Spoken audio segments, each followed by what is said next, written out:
हाँ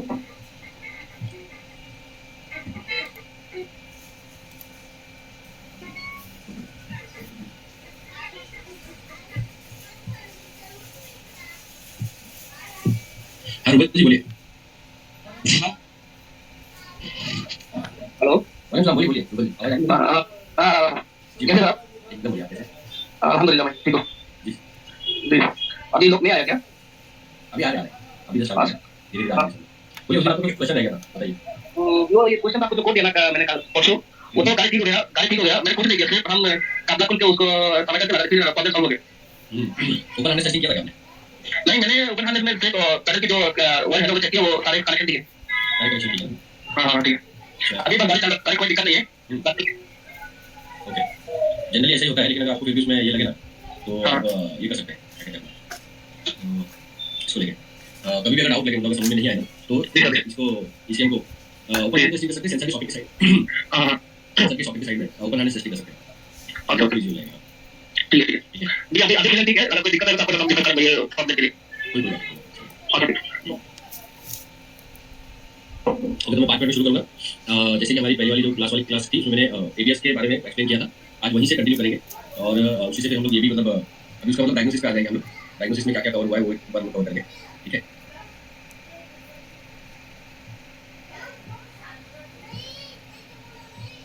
तो ये चालू करते हैं, जैसे धीरे धीरे सब लोग ज्वाइन हो जाएंगे।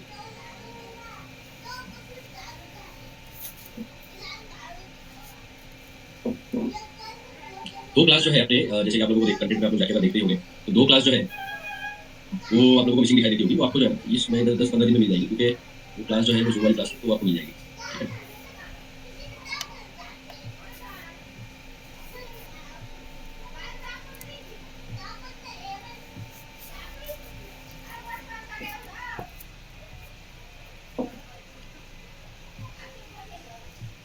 जी रंजीत जी बोलिए। जी सर नमस्ते। नमस्ते नमस्ते, बोलिए। मैं बोल रहा था सर कि यदि वायरिंग का जो ये है ना डायग्राम में कभी कम से कम दिया जा सके तो सर कोशिश कीजिएगा सर। आपको देना है असल में क्या हो रहा है कि मैंने कल भी दिया है एक्सेस बहुत सारे लोगों को, नंबर लिखा हुआ होता है ना मेरे पास में, बैकेंड से ही कर लेता हूँ, सेम इसी नाम से आपका है ना? जी सर। ओके, आज हो जाएगा। ठीक ठीक है, क्लास जी सर, यदि इसके बदले भी कुछ मिलेगी आपके पास अवेलेबल होगी तो उसको भी थोड़ा डाल दीजिएगा। कौन सी स्टूडेंट? पोकलैंड जैसे दिन लाइक होगी। कौन सी गाड़ी अच्छी आपको बताइए, आप वर्क मोड के लिए बोल रहे हैं? हेलो, आपकी आवाज ब्रेक हो रही है जी। आज मोबाइल में एक मुझे समझ में आया, Hyundai आपको चाहिए, आपको जेसीबी भी चाहिए क्या? जेसीबी चैट बॉक्स में लिख दीजिए, मैं एक बार पढ़ लूँगा कि आपकी आवाज नहीं आ रही है। अगर आपको मेरी आवाज आ रही है तो आवाज बोलिए। हाँ वो एक्चुअली मेरे नेटवर्क का थोड़ा इशू है। कौन सा चैट? Hyundai जेसीबी हो गया, सैनी हो गया, एनॉय सैनी चाइनीज कंपनी है। सैनी यस, और कौन सी? कोविको मुझे चैट बॉक्स में डालिए। तो मतलब क्योंकि कैसा है, ये Hyundai जेसीबी सैनी ये तो पता है आपका, ये भी कैट भी चाहिए होगा ना, कैटरपिलर भी। जी कैटरपिलर हो गया, जो भी है आप मुझे डाल दीजिए, मैं कोशिश करता हूँ इस महीने में आपको दे दूँ स्पेसिफिक देना। ठीक है सर, थैंक यू सर। जी जी। अच्छा, ये एरियाज का आप ठीक से समझिए, क्योंकि यहाँ पे बहुत सारा जो सिस्टम है हाइड्रोलिक बेस है, इलेक्ट्रॉनिक हाइड्रोलिक, तो इलेक्ट्रो हाइड्रोलिक सिस्टम कैसे काम कर रहा है वो भी आपको एक बेटर आइडिया रहेगा। ठीक है ना? जी सर। जी सर। तो मैं कंटिन्यू करता हूँ, अभी जो लोग आएंगे ज्वाइन होते रहेंगे। तो यहाँ पे मैं अभी क्या करूँगा, जैसे कि पिछली क्लास में मैंने आप लोगों को सेंसर तक का समझा दिया। अब यहाँ पे एक चीज जो इंपॉर्टेंट समझने वाली है कि एबीएस जो है वो एक पूरा का पूरा क्लोज सिस्टम होता है। क्या होता है? Close system. और क्लोज सिस्टम होने के कारण जो उसके पूरी मतलब अगर हम लोग देखें, एक मिनट, अगर हम उसका इंटरनल स्ट्रक्चर देखें तो उसके अंदर हमको दिखाई देगा कि अगर हमको एक्चुएटर की टेस्टिंग करनी है तो एक्चुएटर की टेस्टिंग करना थोड़ा सा उसमें मुश्किल हो जाता है। कारण ऐसा है कि जो वॉल है वो अंदर की तरफ लगी हुई है। ओके, तो आई होप आपको ये दिखाई दे रहा है। ठीक है, ये है हमारा जो कि हम लोग बोलते हैं वॉल। थोड़ा और बड़ा कर देता हूँ इसको, जिससे कि आप लोगों को ठीक से दिखाई दे सके। ये है इंटरनल स्ट्रक्चर एबीएस का। ठीक है, जनरली हम लोग इसको देख नहीं पाते क्योंकि अंदर की तरफ होता है। देखिए जिस गाड़ी के सिस्टम में यहाँ पे तो बेसिकली ये जो आपको एम्प्टी स्पेस दिखाई दे रहा है,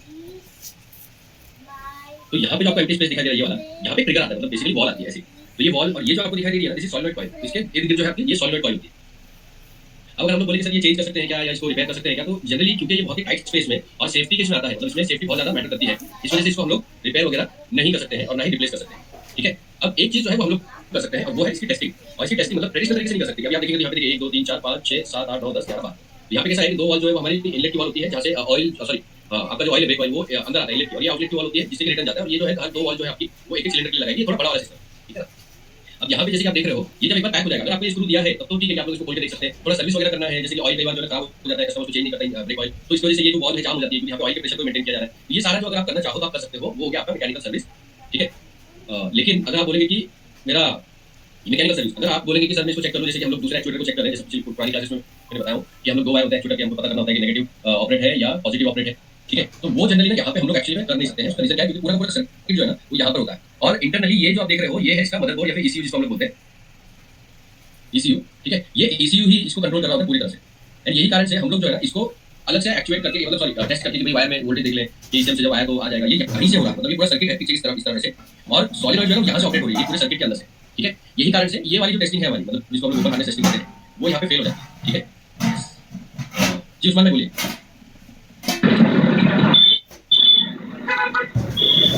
उस्मान भाई बोलिए, आपने हैंड रेस किया है? नहीं तो गलती हो गया। अच्छा, ठीक है। राशिद भाई, अगर आप नमाज पढ़ने गए थे तो उसमें कोई सॉरी की बात नहीं है। अपना टाइमिंग ऐसा है कि कई बार मगरिब आ जाती है ये टाइम पे, ठीक है। तो मैं वही कंटिन्यू कर रहा हूँ। आई होप अगर आप लोगों का किसी का मिस हो जाता है तो आप लोग कंटिन्यू कर लेते बाद में, ठीक है ना। तो प्लीज़ वो याद रखिए कि बाद में भी एटलीस्ट उसको ले लीजिएगा, ऐसा नहीं कि आप लोग उसको ले लीजिए, ठीक है ना। टेक्नीशियन के ध्यान में रखते हुए हमने इस तरीके से पूरा प्लेटफॉर्म बनाया, ओके। तो क्या हुआ कि मेरा जो ये वाला जो सिस्टम था ओपन हार्नेस टेस्टिंग, जो बाकी के सेंसर या एक्चुएटर में इस्तेमाल करता हूँ, वो इस कंट्रोल मॉड्यूल में बिल्कुल भी यूज नहीं होगा, ठीक है, नो यूज। तो अब क्या कर सकते हैं हम लोग, वो मैं आप लोगों को बता देता हूँ, ठीक है। तो सबसे पहले इसको मिटा देते हैं।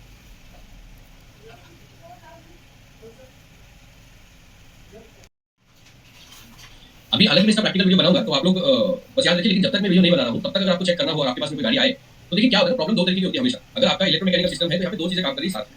इसी सर्किट से जुड़ा हुआ है आपका सेंसर, ठीक है, जहाँ से सेंसर से इसको इनपुट आ रहा है। कौन सा सेंसर है हमारा? V speed sensor. तो सेंसर को लेकर क्या करना है, क्या देखना है, वो मैंने पूरा यहाँ पर बता दिया। लास्ट वाली क्लास में मैंने पूरा डिटेल में समझाया कि कितने सेंसर होते हैं, उन सेंसर को कैसे चेक करना है, कितने वायर होते हैं, आपका डिजिटल वेवफॉर्म क्या होता है, ये करना सकते हैं। दूसरा जो पार्ट हमारा है एबीएस के अंदर, वो है हमारा एक्चुएटर, यानी कि solenoid coil, solenoid valve, sorry. ये वॉल्व वो है जो ऑयल के प्रेशर को कंट्रोल करके हम ब्रेकिंग कंट्रोल करते हैं। कैसे होता है, हम लोगों ने वीडियो देखी थी क्लास। यहाँ पे जो इंपॉर्टेंट चीज हमको ध्यान रखने वाली है वो ये है कि आप अब ये सिस्टम को हम लोग नॉर्मल तरीके से टेस्ट नहीं कर पा रहे तो आप कैसे करेंगे। फर्स्ट स्टेप, आप इसमें स्कैनर लगाइए। स्कैनर के अंदर आपको जाना है एबीएस में, एबीएस में जाकर आपको जाना है एक्चुएशन टेस्ट, इसमें एक्चुएशन टेस्ट। और एक्चुएशन टेस्ट में आपको नॉर्मल टाइप, मतलब जनरली बहुत सारी गाड़ियों में, हर गाड़ी में ऐसा हो जरूरी नहीं है, लेकिन बहुत सारी गाड़ियों में आपको solenoid, rear right, rear left, front right and front left, ये चारों सॉलिनॉइड जो है आपको ऑप्शन में दिखा देगा। आपको क्या करना है, उसको एक्टिवेट करना है। एक्चुएट यानी एक्टिवेट, एक्टिवेट 1 by 1, ओके।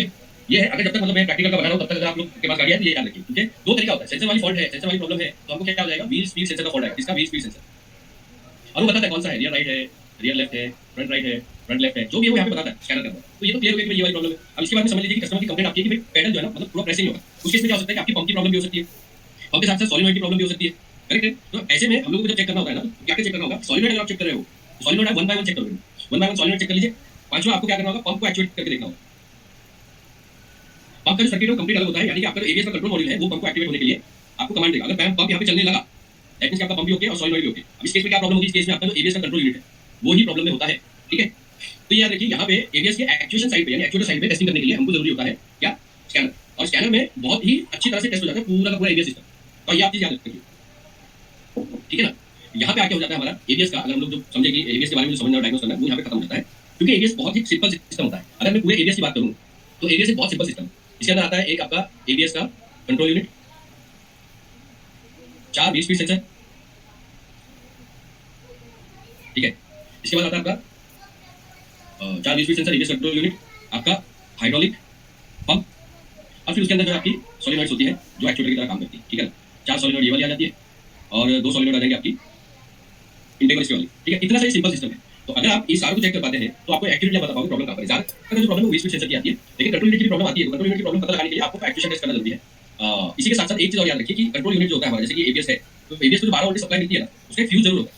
तो कई बार क्या होता है कि आपका जो है सिर्फ फ्यूज जो है वही खराब है, ठीक है, तो सिर्फ फ्यूज ही खराब है। तो ऐसे में अगर मुझे मतलब डाउट है, पंप काम नहीं कर रहा, फॉल्ट बन रहा है, communication lost with ABS module, ठीक है। तो ऐसे में सबसे पहला जो फर्स्ट पॉइंट टेस्टिंग का होगा वो आपका फ्यूज ही होगा, क्योंकि फ्यूज शॉर्ट हो जाते हैं कई बार, ओवरलोड जब आता है वायर के अंदर तो ये फ्यूज शॉर्ट हो जाते हैं। तो सबसे पहले जो है ना अपना फ्यूज चेक कीजिए, फ्यूज चेक करने के बाद में तब आप जाकर फिर बाकी की टेस्टिंग कीजिए, जैसे मैंने आप लोगों को बताया वैसे। इतने में आपका एबीएस जो है ना वो कंप्लीट तरीके से डायग्नोस होके रिपेयर कर दीजिए। मतलब रिपेयर तो नहीं होगा, लेकिन वायर रिपेयर करना होगा, वायर कटा हुआ है, टूटा हुआ है, सॉकेट का प्रॉब्लम है, ये सारा आप सर्विस कर दीजिए, रिपेयर कर दीजिए। और फिर उसके बाद में जब आप टेस्ट करेंगे तो उसमें 2 चीजें ध्यान रखनी है। उसमें सबसे पहले ये कि कस्टमर को, मैंने पिछली उसमें भी बताया था कि कस्टमर को ट्रायल लेना है, लॉन्ग ट्रायल लेना है, क्योंकि एबीएस जो है वो तभी काम करता है बढ़िया तरह से जब गाड़ी चल रही होती है। तो इसकी गाड़ी खड़ी में टेस्टिंग करके, रिपेयर करके, लाइट रीडिंग करके कस्टमर को कभी नहीं दिया जाता है। लॉन्ग ट्रायल लेना होता है, 20-25 किलोमीटर का कम से कम ट्रायल लेना। अगर आपके पंप में कोई प्रॉब्लम होगी, आपका वी स्पीड सेंसर में कोई प्रॉब्लम होगी, कंट्रोल में प्रॉब्लम होगी, 25 से 30 किलोमीटर के ट्रायल में ये आपकी सॉल्व हो जाएगी। ठीक है, ये चीज का आपको ध्यान में रखना है। ओके, अब हम लोग क्या करेंगे, यहाँ तक अगर सबको क्लियर हो गया है तो फिर मैं आगे बढ़ता हूँ, जो है हमारा डायग्नोसिस। फिर हम लोग समझेंगे डायग्नोसिस एक्यूरेट। ठीक है, तो अगर यहाँ तक किसी को सवाल है तो पूछिए, क्योंकि यहाँ पे अपना एबीएस का सेंसर भी कवर हो गया और एक्चुएटर भी कवर हो गया कि एक्चुएशन में जाके कैसे टेस्ट करना है। ठीक है, तो कोई क्वेश्चन तो पूछिए। ओके, चलिए कोई बात नहीं। अब हम लोग क्या करेंगे, अब हम लोग जो है ना, विजय जी, यस विजय जी बोलिए। बोलिए विजय जी, आवाज आ रही है आपको मेरी? हाँ सर, आ रही है आवाज। बोलिए। हाँ, अब कुछ गाड़ियों में वो एबीएस में ही स्पीडोमीटर सेंसर काम करता है। स्पीडोमीटर हाँ, हाँ जी, आ रही बोलिए, बोलिए। मतलब आप बोल रहे हैं कि जो एबीएस के, हाँ, तो स्पीडोमीटर जो है वो एबीएस के लिए ले रहा है, मतलब एबीएस से आ रहा है इनको इन्फॉर्मेशन। करेक्ट, चलिए बढ़िया, थैंक यू, आपने सवाल किया, इंटरेस्टिंग सवाल है विजय जी। सबसे पहले तो मैं आपको थैंक यू बोलता हूँ। ठीक है, तो इससे होगा क्या है कि मैं जब भी कवर करूँगा तो बहुत सारे लोगों को इन्फॉर्मेशन मिल जाएगी। अब देखिए क्या होता है, जनरली पहले जो हमारा स्पीडोमीटर का रीडिंग ली जाती थी वो ली जाती थी हमारी गियर बॉक्स। इससे गियर बॉक्स सेंसर होता था हमारा, यहाँ पे ऐसा लगा होता था, गियर के साथ में अटैच होता था और ये इनपुट देता था किसको, ईसीएम। ठीक है, यहाँ पे गियर बॉक्स सेंसर होता था, ये जो है आपका वो इस पे काम करता था, वेरिएबल रेजिस्टेंस वाला 2 वायर वाला सेंसर होता था। ईसीएम क्या करता था, फिर इस इन्फॉर्मेशन को शेयर करता था आपके किसके साथ, इंस्ट्रूमेंट क्लस्टर के साथ, यानी मीटर के साथ। बराबर है, इस तरह से काम होता है, क्योंकि ईसीएम जो है इंस्ट्रूमेंट क्लस्टर के साथ बहुत सारी चीजें शेयर करता है, जिसके अंदर आपका चेक लाइट आता है। तो समझ लीजिए ये जो है मेरा, ये है मेरा व्हीकल स्पीड, तो इसको हम बोलते हैं वीएसएस। ठीक है, और इसके साथ साथ ये चेक लाइट भी देता है उसको, एमआईएल की इन्फॉर्मेशन भी जो है वो ईसीएम ही शेयर करता है इंस्ट्रूमेंट क्लस्टर के साथ में, ठीक है, एमआईएल ऑन है क्या होना है। करेक्ट है, अब हुआ क्या, ये जो पुराना ट्रेडिशन था इसमें क्या था कि ये मैकेनिकली फेल हो जाता था, क्योंकि एक इस तरीके का सेंसर होता था और इसके यहाँ पे दोनों तरफ जो है रोटेटिंग गियर्स होते थे, एक तरीके से गियर्स होते थे, और ये अंदर जो है ना, अंदर गियर के साथ में कनेक्टेड होता था ऐसा। तो जितना गियर घूमता था उतना ही ये घूमता था और ये इनपुट देता था आपके इसको ईसीएम को। ठीक है, व्हीकल स्पीड सेंसर को। और अगर ऑटोमेटिक ट्रांसमिशन होता है तो ऑटोमेटिक ट्रांसमिशन को भी यही इनपुट देता। ठीक है, अब क्या हुआ है कि क्योंकि एबीएस जो है वो मैंडेटरी कर दिया गया है, करेक्ट, तो मैंडेटरी एबीएस करने की वजह से हमारे व्हील की, अब देखिए आप कुछ भी बोलिए, वीएसएस मतलब क्या होता है, वीएसएस मतलब व्हीकल स्पीड। करेक्ट, आप जो यहाँ पे देख रहे हो वो स्पीडोमीटर है, वो व्हीकल स्पीड सेंसर आता है। व्हीकल स्पीड मतलब जब गाड़ी चलेगी तब इसका आपको रीडिंग मिलेगी। करेक्ट है, तो वो आप गियरबॉक्स से भी ले सकते हो, वही व्हील से भी ले सकते हैं। और एबीएस को चलाने के लिए आपको व्हील स्पीड सेंसर की बहुत ज्यादा जरूरत है। तो व्हील मतलब व्हीकल चली, व्हील चला तो स्पीड मिल गई, इस तरह से वीएसएस का काम हो जाता है। अब क्या हो जाता है, एबीएस जो है ना, ये व्हील सेंसर यहाँ पर लगा हुआ है आपका, ये इनपुट देता है इसको एबीएस को। करेक्ट, क्योंकि ब्रेकिंग के लिए यूज हो रहा है। और फिर एबीएस जो है ना कैन के जरिए, किसके जरिए, कैन के जरिए, या तो वो ईसीएम जो मास्टर है उसके पास इन्फॉर्मेशन जाएगी, या फिर वो डायरेक्टली कैन के जरिए इसको भी पहुंचा देगा, इसको अपने इंस्ट्रूमेंट क्लस्टर। और ये जो कम्युनिकेशन हो रहा है वो जनरली हो रहा है कैन के जरिए। ठीक है, कैनवस के जरिए। तो आप देखो अभी इंस्ट्रूमेंट क्लस्टर के अंदर कैन हाई एंड कैन लो। ठीक है, पहले क्या होता था, ये जो इनपुट है वो डायरेक्ट जाता था वायर के जरिए वीएसएस का, अभी डायरेक्ट नहीं जाता। अब कैन हाई कैन लो का इनपुट ईसीयू आपका कौन सा, इंस्ट्रूमेंट क्लस्टर का ईसीयू लेता है, और इंस्ट्रूमेंट क्लस्टर का ईसीयू इसको प्रोसेस करके तब जाके आपको आपका जो ये क्या कहते हैं उसको, स्पीडोमीटर को ऑपरेट करता है। जैसे डिजिटल में भी यही होता है, आप समझे नहीं? तो इन्फॉर्मेशन जो है वो एबीएस के जरिए व्हील की यहाँ पर कैन में सब जगह दी गई है। ईसीएम को भी पता है कि व्हील की स्पीड क्या है और इंस्ट्रूमेंट क्लस्टर को भी पता है व्हील की स्पीड क्या है। अब ईसीएम क्या कर रहा है, ईसीएम उसका इस्तेमाल कर रहा है, अगर ऑटोमेटिक ट्रांसमिशन है तो उसको मैनेज करने के लिए, टीसीएम टीसीएम उसको मैनेज करने के लिए इस्तेमाल करेगा, ईसीएम मैनेज उसको इस्तेमाल करेगा आपके एल्कुलेशन एडजस्ट करने के लिए, और इंस्ट्रूमेंट इसका इस्तेमाल करेगा, इंस्ट्रूमेंट क्लस्टर मीटर आपको डिस्प्ले करने। ठीक है, ताकि आप सामने जब गाड़ी चला रहे हैं तो यहाँ पे स्पीड दे सके। करेक्ट, इस तरह से। तो इस वजह से आपका जो है ये एबीएस का सेंसर क्रिटिकल हो जाता है व्हीकल स्पीड, समझा? अब इससे फायदा एक और ये हुआ कि अब गाड़ी में जब ये व्हील स्पीड जो है, व्हील स्पीड सेंसर को कंपल्सरी एबीएस लगा दिया गया, तो फिर हमको व्हीकल स्पीड सेंसर एक्स्ट्रा लगाने की जरूरत नहीं पड़ती, समझा? व्हील स्पीड से ही व्हीकल स्पीड मिल जाएगी, ऐसा। ठीक है, तो अगर किसी गाड़ी में आपको व्हीकल स्पीड सेंसर मिल रहा है, आपको व्हील स्पीड सेंसर मिल रहा है, तो उस केस में व्हीकल स्पीड सेंसर जो स्पेसिफिकली गियर बॉक्स के लिए लगा है, गियर बॉक्स के लिए। ठीक है ना? हेलो, अब इसमें एक चीज और इंपॉर्टेंट है, मैं आपको बता देता हूँ, 4 व्हील होते हैं आपके। ठीक है, तो ये जो 4 व्हील है ना, इनमें से जो व्हील की स्पीड है वो भी most of the time front wheel से ली जाती है। ठीक है, लेकिन अभी क्या है ना, मतलब जो आपको यहाँ पे जो दिखाई दे रहा है ना वो मोस्टली फ्रंट व्हील की होगी, लेकिन क्योंकि चारों व्हील की जो है वो ऑलरेडी चल ही रही होती है, मतलब ये इन्फॉर्मेशन जो है फ्लोट कर ही रही होती है एबीएस के जरिए सब जगह, तो फिर इसको मतलब हमको और कुछ करने की जरूरत नहीं होती। तो समझ लीजिए अगर आपका एबीएस खराब हो गया तो इंस्ट्रूमेंट क्लस्टर फॉल्ट बनाएगा, लॉस्ट कम्युनिकेशन विद एबीएस। ठीक है, वैसे अगर व्हील स्पीड सेंसर खराब हो गया तो इंस्ट्रूमेंट क्लस्टर बनाएगा नो व्हीकल स्पीड। ठीक है, तो इस तरह से इंस्ट्रूमेंट क्लस्टर भी बना रहा है, एबीएस भी यही फॉल्ट बनाएगा, एबीएस बनाएगा व्हील स्पीड सेंसर। ठीक है ना, ये ऐसा हो गया, करेक्ट है? आगे आपको क्लियर हो गया विजय जी? हाँ सर, क्लियर हो गया। जी जी, चलिए तो अभी मैं क्या करता हूँ ना, मैं अब हम लोग इसकी फॉल्ट कोड देख लें, और फॉल्ट कोड के जरिए मैं आप लोगों को समझाऊंगा कि जब फॉल्ट कोड आता है तो वो फॉल्ट कोड से कैसे पहचाना जाए, और कंपनी के डेटा से। ऑब्वियसली आपको पता है कि मैं 90% जो है आप लोगों को ऑथेंटिक डेटा के ऊपर समझाता हूँ। इसमें मेरा पर्सनल ओपिनियन जो है वो सिर्फ मेरे एक्सपीरियंस के साथ में है, बाकी सारा ओईएम के डेटा को ही रेफरेंस से आपको समझाया जा रहा है। इसको ये याद रखिएगा, आपको ये फिक्र करने की जरूरत नहीं है, ना ही आपको ये करने की जरूरत है कि सर ने जो बोला वो उनका एक्सपीरियंस था, वो उनके साथ हुआ होगा, ऐसा नहीं है। क्योंकि आपको बताया जा रहा है जो डेटा आपको मिल रही है उसमें हमने बहुत सारे ओईएम के रेफरेंसेस को काउंट किया। ठीक है, चलिए तो मैं स्क्रीन शेयर कर देता हूँ अपनी, फिर हम सीधा फॉल्ट कोड देखें। ठीक है,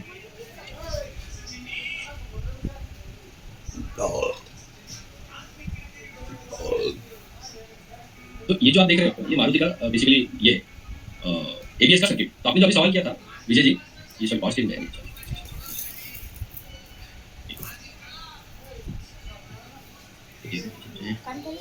हाँ अब मैं आपको आज थोड़ा सा अलग ट्रिक से समझाता हूँ कि अगर कभी ऐसा हो तो वो कैसे समझा जाए, उसमें कैसे काम किया जाए।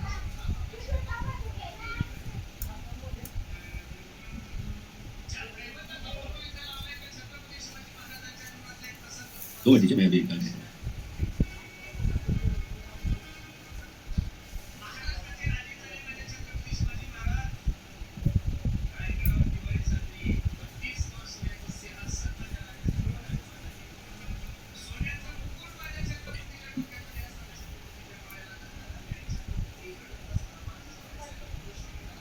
ये तो लास्ट टाइम मैंने आपको दिखाया था, एबीएस का वायरिंग डायग्राम तुमने दिखाया है। चलिए ठीक है, वायरिंग डायग्राम तुमने आपको दिखाया था पिछली बार। अभी सीधा हम इस पे चलते हैं हमारा फॉल्ट कोड में। ठीक है, तो सबसे पहली चीज जो हमको ध्यान रखनी है फॉल्ट कोड के मामले में, वो हमको ध्यान रखना है कि आपका जो फॉल्ट कोड शुरू कैसे होता है। ये देखिए, सी is stands for chassis.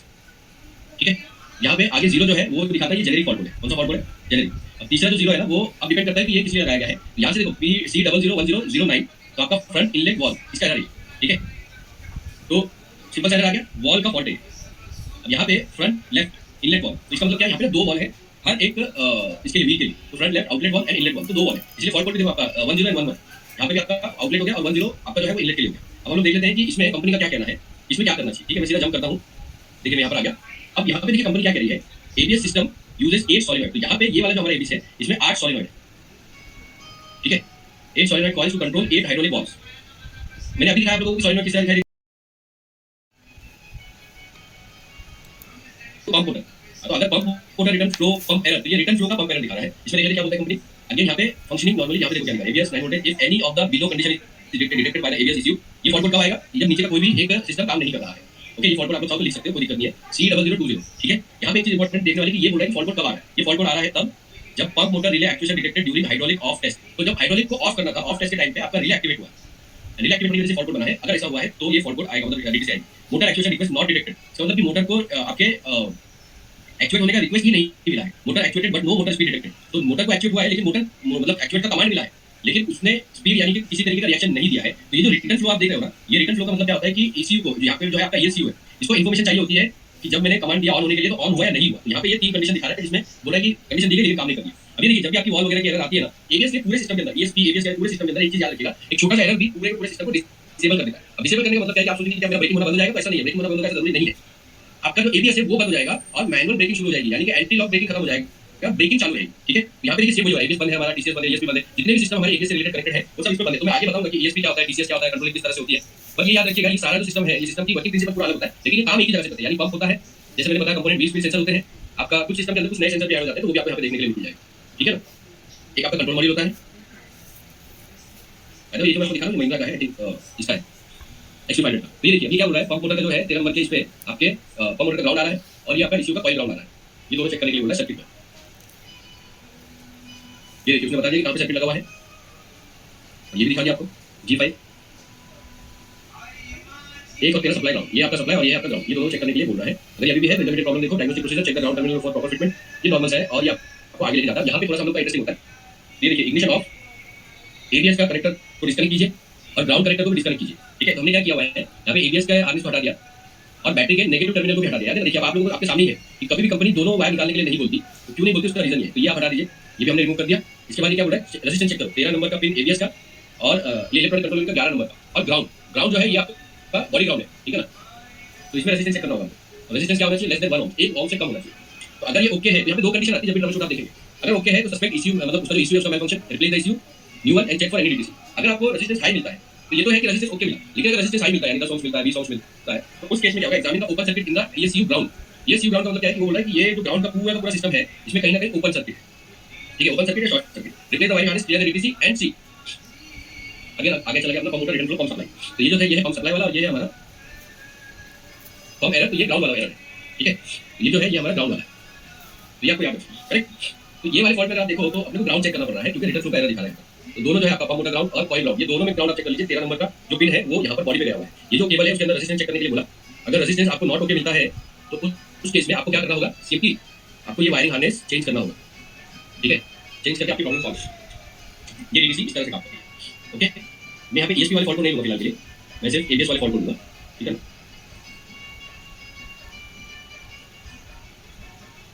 Okay, तो अभी हम लोगों ने जो देखा वो था पंप वाला। अभी वो एक जो इंटरेस्टिंग यहाँ पे फॉल्ट मुझे दिख रहा है वो भी मैं ले लेता हूँ, P00204B, ठीक है, हाइड्रोलिक ओवरहीट। अब मैं हाइड्रोलिक ओवरहीट पे चले जाता हूँ। Ensure optimum and trouble free operation of the hydraulic control unit and other component of the brake system, ABS need to maintain the temperature of the brake fluid within certain limits. वो क्या कह रहा है कि जो brake oil होता है आपका, ब्रेक ऑयल का टेंपरेचर की लिमिट जो है ना एबीएस को मेंटेन करके रखनी पड़ती है। तो लेट्स से आपका उसने मिनिमम मैक्सिमम बनाया हुआ है, ठीक है। तो ये आपका समझ लो 20 डिग्री सेल्सियस उसका मेंटेन है और आगे जो है वो 50 डिग्री सेल्सियस ऐसा मेंटेन किया हुआ है एबीएस में। तो ये टेंपरेचर ऑयल का उसी के अंदर रहता है। There is no separate sensor for measuring the brake fluid temperature, मतलब वहां पे कोई सेपरेट टेंपरेचर तो लगाया हुआ नहीं है ब्रेक ऑयल के टेंपरेचर को चेक करने के लिए। ECU estimate the maximum allowable threshold based on the time at which ABS works और the motor is continuously operating. तो ये क्या करता है, एक अंदाजा लगाता है, ठीक है, कि टेंपरेचर क्या होगा। अब इसके बाद व्हेन द वाल्व्स और the motor is operating continuously beyond the allowable time, ECU will trigger the hydraulic overheat error. तो अगर ये कंटीन्यूअसली मतलब वाल्व और मोटर कंटीन्यूअसली ऑपरेट हो रहे हैं बियॉन्ड द टाइम, तो ईसीयू को पता चल जाता है कि ओवरहीट हो रहा है इंजन का हाइड्रोलिक ऑयल आपका ओवरहीट हो रहा है। देखिए बहुत सारे लोग अपने साथ में इस वक्त क्लास में हैं जो कि बड़ी गाड़ियों पे जैसे कि अर्थ मूवर वगैरह इस पर काम करते हैं जिसमें पूरा हाइड्रोलिक सिस्टम होता है। तो ये जो है ना समझ लीजिए इसका छोटा वर्जन, अगर आप इसको ठीक से समझ लेंगे तो उन गाड़ियों के हाइड्रोलिक सिस्टम पे भी, मतलब खास करके इलेक्ट्रो हाइड्रोलिक सिस्टम पे भी आपको काम करने में आसानी होगी, ठीक है। To protect the brake system and hydraulic unit from thermal failure, simple है, ओवरहीट ऑयल अगर ओवरहीट होगा तो आपका पूरा ब्रेक सिस्टम जो है फेल हो सकता है, ठीक है। यहाँ पे क्या दिया, input valve continuously operating for more than 120 second और output valve continuously operating for more than 30 second और एबीएस। ये क्या बोल रहा है, आउटपुट वॉल्व यानी कि देखिए अब एबीएस में होता क्या है, एबीएस में कभी भी एक वॉल्व बहुत ज्यादा देर तक एक्टिव नहीं होती, मतलब कंटीन्यूअसली एक्टिव नहीं होती। समझ लीजिए ये मेरी इनलेट की वॉल्व है, इसकी इनलेट की वॉल्व, और ये वाली है मेरी आउटलेट की वॉल्व। आउटलेट की वॉल्व मतलब, और ये मेरा है एबीएस का पंप, ठीक है। तो इनलेट की वॉल्व मतलब कि ऑयल रिटर्न आएगा, ये होगी रिटर्न, और ये मेरी आउटपुट ये जाएगा। तो ये जो दोनों है ना आपस में बंद चालू जैसे वीडियो में आप लोगों ने देखा था, बंद चालू होकर काम करती है। तो समझ लीजिए एग्जांपल की जो सर्किट में ये जो वॉल्व बंद और चालू हो रही है वो इस तरह से हो रही है कि भाई अब बंद है अब चालू, फिर बंद फिर चालू, फिर बंद फिर चालू, फिर बंद फिर चालू, इस तरह से। अगर किसी भी पॉइंट पे ये क्या बोल रहा है, इनलेट की वॉल्व, आउटपुट की सॉरी आउटलेट की वॉल्व अगर 30 सेकंड तक कंटीन्यूअसली चालू रह रही है, ठीक है, ये देखो इस तरह से, तो समझ लीजिए 30 सेकंड तक कंटीन्यूअसली चालू थी। तो इस केस में उसको पता है कि आउटलेट वॉल्व कंटिन्यू चल रही है, जिसकी वजह से engine oil sorry hydraulic oil जो है वो आपका ओवरहीट हो जाएगा। वैसे ही दूसरे केस में ये होगी आउटलेट वाली वॉल्व, ठीक है। दूसरे केस में अगर मैं मेरा इनलेट वाला वॉल्व देखता हूँ तो इसमें क्या होगा कि अगर ये जो मेरा सिग्नल मतलब इस तरह से चल रहा था, वॉल्व को खुलना बंद हो रहा था, अब ये 120, तो इसमें लिमिट क्या दिया गया है, आउटलेट की वॉल्व के लिए 30 सेकंड और इनलेट की वॉल्व के लिए 120 सेकंड। अगर इतना कंटीन्यूअसली ये चल जाएगी तो ऐसे में होगा क्या कि हाइड्रोलिक ऑयल आपका जो ऑयल है वो ओवरहीट हो जाएगा, पता चल गया। अगर आप ये देखो ये जो टाइमिंग है वो कौन डिसाइड करता है, एबीएस डिसाइड करता है ऑब्वियसली कि कितनी देर तक खुले रहना है। मगर ये किससे डिसाइड करता है, ये डिसाइड करता है, इनपुट मिलता है आपको व्हील स्पीड सेंसर से, ठीक है। व्हील स्पीड सेंसर से ये पता चलता है गाड़ी की स्पीड क्या है। तो जितनी गाड़ी की स्पीड होगी उसी के हिसाब से इनलेट वॉल्व के खुलने की और आउटलेट वॉल्व के खुलने की स्पीड होगी, ठीक है। तो कोई भी केस में 30 सेकंड तक एक भी वॉल्व खुली नहीं रह सकती। समझ के देखिए आप गाड़ी चला रहे हैं और 30 सेकंड तक आपका ब्रेकिंग नहीं हुआ और आपको उस वक्त ही ब्रेक करने की जरूरत थी, तो ऐसे में एक्सीडेंट होने के चांसेस बढ़ जाते हैं और ओवरहीट हो जाएगा आपका इंजन वाली हाइड्रोलिक ऑयल, ठीक है। तो ये कंडीशन समझ में आ गई कि किस केस में इसने ये वाला फॉल्ट बनाया, कौन सा, हाइड्रोलिक ओवरहीट वाला। एक चीज याद रखिए, हम लोग है ना यहाँ पर जो अभी मैं इतनी देर से कर रहा हूँ इसको कहते हैं रूट कॉज एनालिसिस, और ये हम लोग पहले भी कर चुके हैं इंजन के मामले में, ठीक है। रूट कॉज एनालिसिस कि भाई एक फॉल्ट कोड आया हुआ है, ये फॉल्ट कोड ये बता रहा है हाइड्रोलिक जो है ओवरहीट कर रहा है, हाइड्रोलिक ऑयल ओवरहीट कर रहा है, लेकिन क्यों कर रहा है, ये सवाल जब आप करते हो क्यों कर रहा है, तब जाके आपका बनता है रूट कॉज एनालिसिस। अब रूट कॉज एनालिसिस में ये तो पता चलेगा कि फॉल्ट कोड बना क्यों है, लेकिन अब करना क्या है आगे यहाँ पे आप देख सकते हो।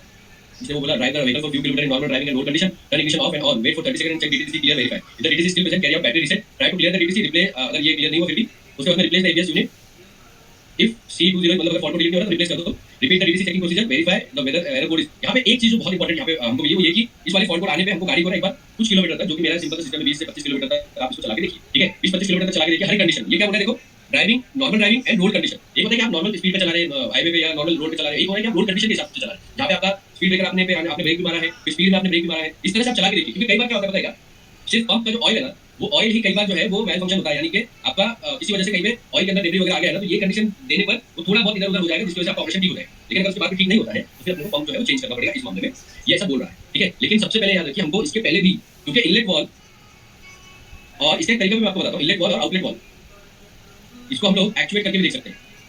अगर आपने जैसे देखा कि ये रोड कंडीशन में ड्राइव करने के लिए बोल रहा है, तो सेम कंडीशन हम लोग आइडल यानी गाड़ी खड़ी में भी कर सकते हैं एक्चुएट करके। और एक्चुएट में क्या होता है ना, एक्चुएट क्यों किया जाता है कि आपका जो कंट्रोल यूनिट है वो एक डायग्नोस्टिक फंक्शन ऑपरेट करता है, डायग्नोस्टिक प्रोसीजर ऑपरेट करता है, क्या करता है, ऑपरेट करता है। तो जब आप एक्चुएशन का कमांड देते हो तो इसी को पता है कि भाई यहाँ पे एक तरीके का डायग्नोसिस चल रही है, तो वो उतना ही प्रेशर वहाँ पे अप्लाई करता है जिससे अगर कोई छोटा मोटा मैल फंक्शन होगा तो वो निकल जाता है। तो ये भी एक तरीका है जिससे आप ये वाली प्रॉब्लम को सॉल्व कर सकते हैं। अब ये यहाँ तक जो आप देख रहे हो ना, ये जनरली सारे के सारे कॉमन ही फॉल्ट कोड देखो C0020, तो ऑलमोस्ट सभी गाड़ी में सेम होगा इसका, ठीक है। इसके बाद में अब हम लोग ये हो गया अपने, हमने क्या क्या फॉल्ट कोड देखे, हमने आपके पंप के फॉल्ट कोड देखे, हमने फ्लूइड वाले यानी कि ब्रेक ऑयल वाले फॉल्ट कोड देखे, हमने एक्चुएटर वाले फॉल्ट कोड देखे, अब हम सेंसर वाले फॉल्ट कोड देख लेते हैं, ठीक है। सेंसर वाले फॉल्ट कोड में circuit, wiring, input, output, voltage ये सारा इंक्लूड हो जाता है, ठीक है। तो ये देखिए अपना आ गया C0031 front left wheel speed sensor, short to ground और ओपन। तो इस तरह से अगर इतना अच्छे से लिखेंगे तो बहुत आसान हो जाता है। फ्रंट लेफ्ट तो 20 फीट सेंसर देखिए, अगर 20 फीट सेंसर का एरर आ रहा है तो इसको सॉल्व करना टेक्नीशियन के लिए तो कोई भी बड़ी बात नहीं है। लेकिन अगर आप नए हैं और आपको बिल्कुल भी आइडिया नहीं है तो उस केस में ये आपको ज्यादा फायदा करता है। Front left 20 feet sensor short to ground और ओपन, यानी ये बोल रहा है कि या तो शॉर्ट टू ग्राउंड है या ओपन सर्किट। इसका मतलब कि सेंसर में वोल्टेज जो सिग्नल की मिलनी चाहिए डीसी कंट्रोल यूनिट को वो नहीं मिल रही। ठीक है, मैं क्या करूंगा, सिंपली इसको ठीक करके जाऊंगा और देखते क्या चलता है। तो सबसे पहले डीटीसी डिटेक्शन देखिए आप, सप्लाई वोल्टेज 9.52 ये इसका है एबीएस का कंट्रोल यूनिट का। ठीक है, उसका short circuit of the front left speed sensor signal और सप्लाई वायर टू ग्राउंड। तो सिग्नल और सप्लाई वायर दोनों दिखा रहा है, क्या बोल रहा है, सिग्नल और supply wire interruption of front wheel speed sensor और सप्लाई। ये देखिए यहाँ पे एक इंपॉर्टेंट चीज है वो याद रखनी है कि कस्टमर आपका क्या बोलता है, यार चल ठीक है सेंसर बाद में डाल दूंगा, गाड़ी लेके चला जाता हूं, तो उसको एक चीज जरूर बता दीजिए, कोई बात नहीं एक सेंसर का एरर आ रहा है, ब्रेकिंग भी हो रही है, कोई बात नहीं, लेकिन उसको एक बात जरूर बता दीजिए कि सर आपका जो एबीएस सिस्टम है ना ये पूरी तरह से बंद है, ऑफ है, जब तक ये डीटीसी जाएगा नहीं, जब तक लाइट रहेगा ये पूरी तरह ऑफ है। तो अगर आप शार्प टर्न लेते हो और उस टाइम पे आप सोचोगे कि मेरा ईएसपी काम कर रहा है तो नहीं करेगा, एबीएस काम नहीं करेगा, आपका ब्रेकिंग होगा, स्पीड भी होगा, गाड़ी की स्टेबिलिटी भी डैमेज होगी, सॉरी कॉम्प्रोमाइज हो जाएगी। तो वो सारा उसको ध्यान रखना होगा, उसको वार्निंग जरूर दीजिए, क्योंकि जो उस पे एमआईएल आती है वो एक्चुअली में ड्राइवर के लिए वार्निंग होती है कि काम करवा के लिए। ठीक है, देखो हमने अपने जितने फॉल्ट को देखे उन सब में ये सारे सिस्टम बंद हो जाते हैं जैसे वो फॉल्ट आता है, इसलिए कस्टमर को अवेयर कीजिए। ठीक है, यहाँ पे क्या बोल रहा है एबीएस ईएसपी सेंसर के मामले में ये सारा जो ट्रबल शूट का डेटा है ये फेल हो जाता है। उसका रीजन क्या बताएगा, इनके डिक्शनरी के हिसाब से आप सिंपली चेंज कर देखो, बीच sensor wire short to ground, supply wire short to ground, sensor faulty, ABS faulty. ठीक है, देखते नीचे आपको दिया बस इतने में खत्म किया। हां, अब आपको ये जो डायग्राम इससे फायदा क्या होता है ट्रबल शूट के केस से कि हमको एक तो आपका बीच सेंसर का ये पता चल जाता है। अच्छा, किसी ने मुझसे पूछा कि सर जो वायरिंग डायग्राम है वो वोल्टेज क्यों नहीं दिखा रहा। अब एक चीज समझ के चलिए, वायरिंग डायग्राम में सिर्फ वायरिंग दिखाए, वोल्टेज आपको पकड़ने आनी चाहिए। अब आप अगर ये सेंसर बोलोगे 20 फीट सेंसर, तो ये 20 फीट सेंसर जो है ये क्या वोल्टेज देगा, आपको नीचे जाना पड़ेगा, देख लेते वोल्टेज बताता है कि नहीं बताता, फिर मैं बताता हूं। ओके, तो फॉल्ट कोड इसका यहाँ पे चेंज करें और कुछ बताया नहीं। तो देखो यहाँ पे क्या होता है, poor rating, connector half damage और कनेक्टर लॉकिंग, मतलब कनेक्टर लॉक नहीं हो रहा ठीक से, तो ऑब्वियसली व्हील पे क्या होता है, अगर ठीक से लॉक नहीं हुआ है तो सिग्नल छोटा रहेगा।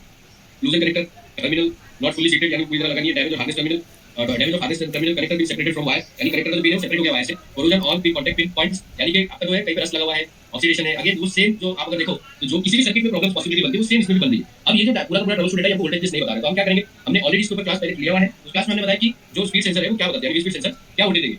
यहाँ पे मुझे क्या वोल्टेज आनी चाहिए, सबसे पहले तो मैं देख लेता हूँ दोनों, ये पावर का है और ये सिग्नल का है। ठीक है, इसका मतलब ये पावर लिखा हुआ है तो ये पॉजिटिव ही होगा मेरा, करेक्ट। और ये मेरा है सिग्नल, ये जो मेरा सिग्नल है ये सिग्नल मेरा 5 वोल्टेज के आसपास होगा, ये मेरा 12 वोल्टेज होगी। और इसको जो है आपके सेंसर को सर्किट में बॉडी ग्राउंड मिल रहा होगा, इसके लिए यहाँ पे पावर लिखा हुआ है आपका, तो ये हो गया सिंपल सा सर्किट। तो ऐसे में आप देखोगे तो 5 वोल्टेज पे आपका सिग्नल बनेगा। ये बोल रहा है कि सिग्नल के वायर में प्रॉब्लम है या सप्लाई के वायर में शॉर्ट टू ग्राउंड है, इसका मतलब हमको क्या करना होगा, ग्राउंड चेक करना होगा कि किसी वजह से ग्राउंड का जो वायर है वो यहाँ पे शॉर्ट ना हो गया हो। अच्छा, इसने एक चीज और क्या बोला कि सेंसर फॉल्टी, सेंसर जब एक्चुअली में ये जो सेंसर का सर्किट है ग्राउंड, वो जब इंटरनली शॉर्ट हो जाएगा आपका, तो भी ये पूरा का पूरा सेंसर जो है ना वो शॉर्ट टू ग्राउंड हो जाता है। ठीक है, दो पॉसिबिलिटी, एक तो आपका वायर, दूसरा आपका ये इंटरनल सेंसर। वायर चेक कर लीजिए आप, ये सेंसर को हटाकर ओपन हार्नेस टेस्टिंग कर लीजिए। ओपन हार्नेस टेस्टिंग में आपको देखना क्या है कि यहाँ से लेकर यहाँ तक सब कुछ जो पावर सप्लाई को चाहिए थी, सिग्नल को चाहिए था, ये ओके है या नहीं, ये हमको देखना होगा। ठीक है, तो ये एक चीज बहुत इंपॉर्टेंट हो जाती है। क्लियर हो गया, इसके अलावा इसके अंदर और कुछ भी नहीं दिया हुआ। अगर मैं और भी किसी का ये देखूं तो अगर ये ओके रहेगा तो सेंसर चेंज करके प्रॉब्लम सॉल्व हो जाएगी। इसके बाद में एक चीज और जो है वो आपको देखनी पड़ेगी, वो होगा सेंसर सिग्नल दे रहा है या नहीं दे रहा है। तो वो क्या करेंगे, स्कैनर के अंदर जाइए, स्कैनर कनेक्ट करके आपको जो भी डाली है उसके सिस्टम के अंदर चले जाना है, वहां पे आपको जाना है एबीएस के अंदर। एबीएस में आप जाएंगे तो वहां पे आपको ऑप्शन मिलेगा रीड लाइव डेटा और डेटा स्ट्रीम।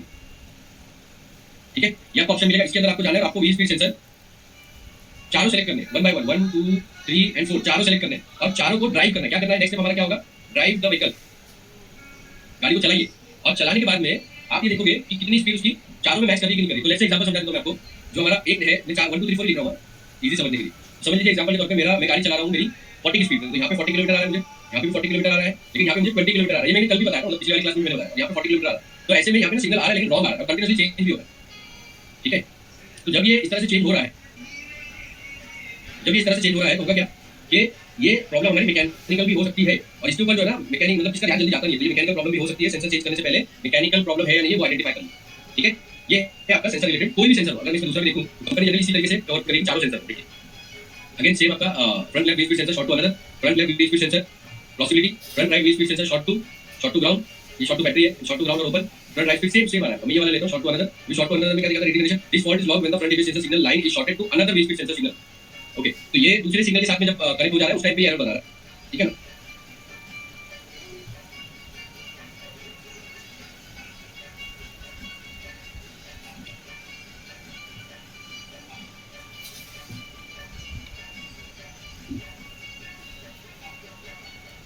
तो ये पूरा पूरा जो शॉर्ट टू ईच अदर है ना, तो इसलिए इसने पूरा पूरा स्कीमेटिक यहाँ पर दिखा दिया। देखिए चारों सेंसर का स्कीमेटिक यहाँ पे दे दिया है, जिससे कि ये पता लगा सके कहाँ पे वो यहाँ पे कुछ जंक्शन बने हुए हैं, शायद वो जंक्शन दो यहाँ पे कनेक्ट होते हैं। तो ये जो दो सेंसर है इनमें जंक्शन है और ये जंक्शन होने की वजह से चांसेस है कि ये दो सेंसर आपस में टकरा जाए। ठीक है, ये पूरा वायरिंग डायग्राम लेआउट आपको दे दिया। लास्ट में आप आओगे तो वही सेम कंडीशन, आप कोई भी फॉल्ट उठा के देखिए, कंपनी लास्ट में 4 ऑप्शन आपको देगी और बोलेगी ये कर लीजिए, उसके बाद में सेंसर चेंज कर दीजिए। लेकिन हमारे काम में ऐसा जनरली होता नहीं है। हमको ये देखना पड़ता है कि सारी चीजें ठीक से काम कर रही हैं या नहीं कर रही है। तो ये याद रखिए कि भले आप कंपनी में होता क्या है ना, क्यों कई बार होता है कि यार सर मुझे कंपनी में मैंने ट्रेनिंग ली है, लेकिन कंपनी में तो इस तरह से बताया जाता है, उस तरह से बताया जाता है। अब कंपनी में ना जो रिपेयर वाली सिस्टम है ना सर्किट के, वो बहुत ही मतलब रिपेयर जो है सर्किट का, वो बहुत ही ज्यादा अवॉइड किया जाता है। क्या किया जाता है? अवॉइड किया जाता है, क्योंकि वो ना लेबर इंटेंसिव होता है। क्या होता है? Labour intensive. अब आप सोच के देखिए कि एक वायर वाली प्रॉब्लम है, तो अगर मैं पहले ही मतलब अभी तो कंफर्म तो है नहीं कि वायर की प्रॉब्लम है, सेंसर की प्रॉब्लम है, तो वो पहले ही क्या करते हैं कि पहले सेंसर चेंज करके देखते हैं। क्योंकि अगर पहले वायर के काम पे लगा दिया और उसमें 2 दिन चले गए या 2 घंटे चले गए, 4 घंटे चले गए, तो हर कंपनी में लेबर जो है, लेबर का काउंटिंग होती है, और वो काउंटिंग जो है ना वो आवर्स के हिसाब से कॉस्टिंग नापी जाती है। तो यानी कि अगर एक पर्सन की 15,000 रुपये पगार है महीने की, तो अगर वो 8 घंटे ड्यूटी करता है तो इसका दिन का हो जाता है 500 रुपये, सॉरी 500 रुपये। 500 का अगर हम लोग डिवाइड करते हैं 8 से, तो हमको निकल के आता क्या है, तो क्या एग्जाम्पल समझ लीजिएगा, अराउंड 60 रुपीज, सॉरी 500 रुपया 8 घंटे पर डे होता है। तो अगर मैं 3 घंटे पे काम करता हूँ तो मेरा होता है अराउंड इसका आधा करूँ 300 रुपया, सॉरी 250 रुपया, 250 रुपया। तो ये 250 रुपये का लेबर एक गाड़ी पे लगाने का उन लोगों को इतना फायदा होता है, हालांकि कस्टमर से ज्यादा लेते हैं, लेकिन फायदा नहीं होता है कब, जब लास्ट में मैकेनिक आके बोले सर वायरिंग ओके, तो आपको सेंसर चेंज करना पड़ेगा। तो ऐसे में कंपनी को नुकसान होता है। इसीलिए वो लोग क्या करते हैं, जब वायरिंग डायग्राम का ट्रबल शूट बनाते हैं ना, सॉरी सेंसर का और कंट्रोल बॉडी का ट्रबल शूट बनाते हैं, उसके अंदर ये लोग ये जो लेबर इंटेंसिव वर्क है इसको अवॉइड किया जाता है। लेकिन जब हम लोग मल्टी ब्रांड में बाहर काम करते हैं तो हमारे पास लग्जरी होती नहीं है कि कोई हमको लिख के दे दे कि इसके अंदर ये वाला वायर यहाँ से यहाँ तक जाएगा। इसीलिए हमको करना क्या होता है, अपना जो सेल्फ वर्किंग सिस्टम है जिसमें हम लोग ओपन हार्नेस टेस्टिंग करेंगे, फिर क्लोज हार्नेस टेस्टिंग करेंगे। हालांकि क्लोज हार्नेस टेस्टिंग करने की जरूरत नहीं है, आपके पास स्कैनर है तो स्कैनर से आप रूट कॉज एनालिसिस कर लीजिए, लाइव डेटा देख लीजिए, ठीक है। उसके बाद में अगर यहाँ पे कोई एक्चुएटर रिलेटेड प्रॉब्लम आ रही है तो एक्चुएशन कर लीजिए आप स्कैनर के अंदर। तो ये सब पूरा हमको करना ही पड़ता है। हमको लास्ट में ये बोलना होता है कि ये सेंसर चेंज कर सकते हैं। एक चीज मैं आपको और बताता हूँ, आज का एक्सपीरियंस है कि मेरे पास में एक लड़का जो है ट्रेनिंग ले रहा है ऑलरेडी, और वो टाटा में काम कर रहा है, ठीक है ना। तो वो जो टाटा में काम कर रहे हैं, टाटा में उनको ऐसा एक्सपीरियंस है कि सर एक्सीलेटर पेडल सेंसर का फॉल्ट आता है तो हमारे दूसरी गाड़ी खड़ी है उसको निकाल के लगा के देखते हैं कि खराब है कि नहीं। तो डीलरशिप में ये भी एडवांटेज होता है, सेम मॉडल बहुत सारे वहाँ पर पड़े होते हैं, गाड़ियाँ खड़ी होती है, जिसकी वजह से ये एडवांटेज मिल जाता है, लोग कर लेते हैं। लेकिन हमको जनरली जो है ना ये एडवांटेज हमारा बाहर नहीं मिलता है, क्योंकि सेम गाड़ी सेम मॉडल हमारे पास बाहर नहीं होता है। इसी वजह से अपना जो टेस्टिंग का प्रोसीजर है उसको सही तरह से आप फॉलो कीजिए, ठीक है। तो 2 मिनट दीजिए, मैं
कुछ क्वेश्चन है तो बताइए।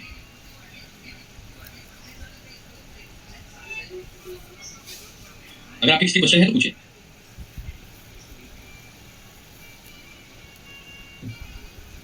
यस प्रदीप जी बताइए। बोलिए, मुझे आ रही आवाज आपकी। हेलो, आवाज नहीं आ रही?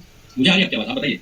मुझे अगर अपना ये जो इग्निशन कॉइल में जो 3 वायर का सॉकेट रहता है, हाँ, अगर उसमें एक में सिग्नल नहीं आ रहा है, अगर सब वायर बराबर है पूरा एसीएम तक, तो उसमें मैं अगर जो दूसरे वायर में सिग्नल आ रहा है तो मैं बाईपास कर देगा गाड़ी कौन सी बताई आपने? सिलेरियो। सिलेरियो में कर सकते हो, कोई दिक्कत नहीं है। सिलेरियो पुराना वाला, नया वाला नहीं ना?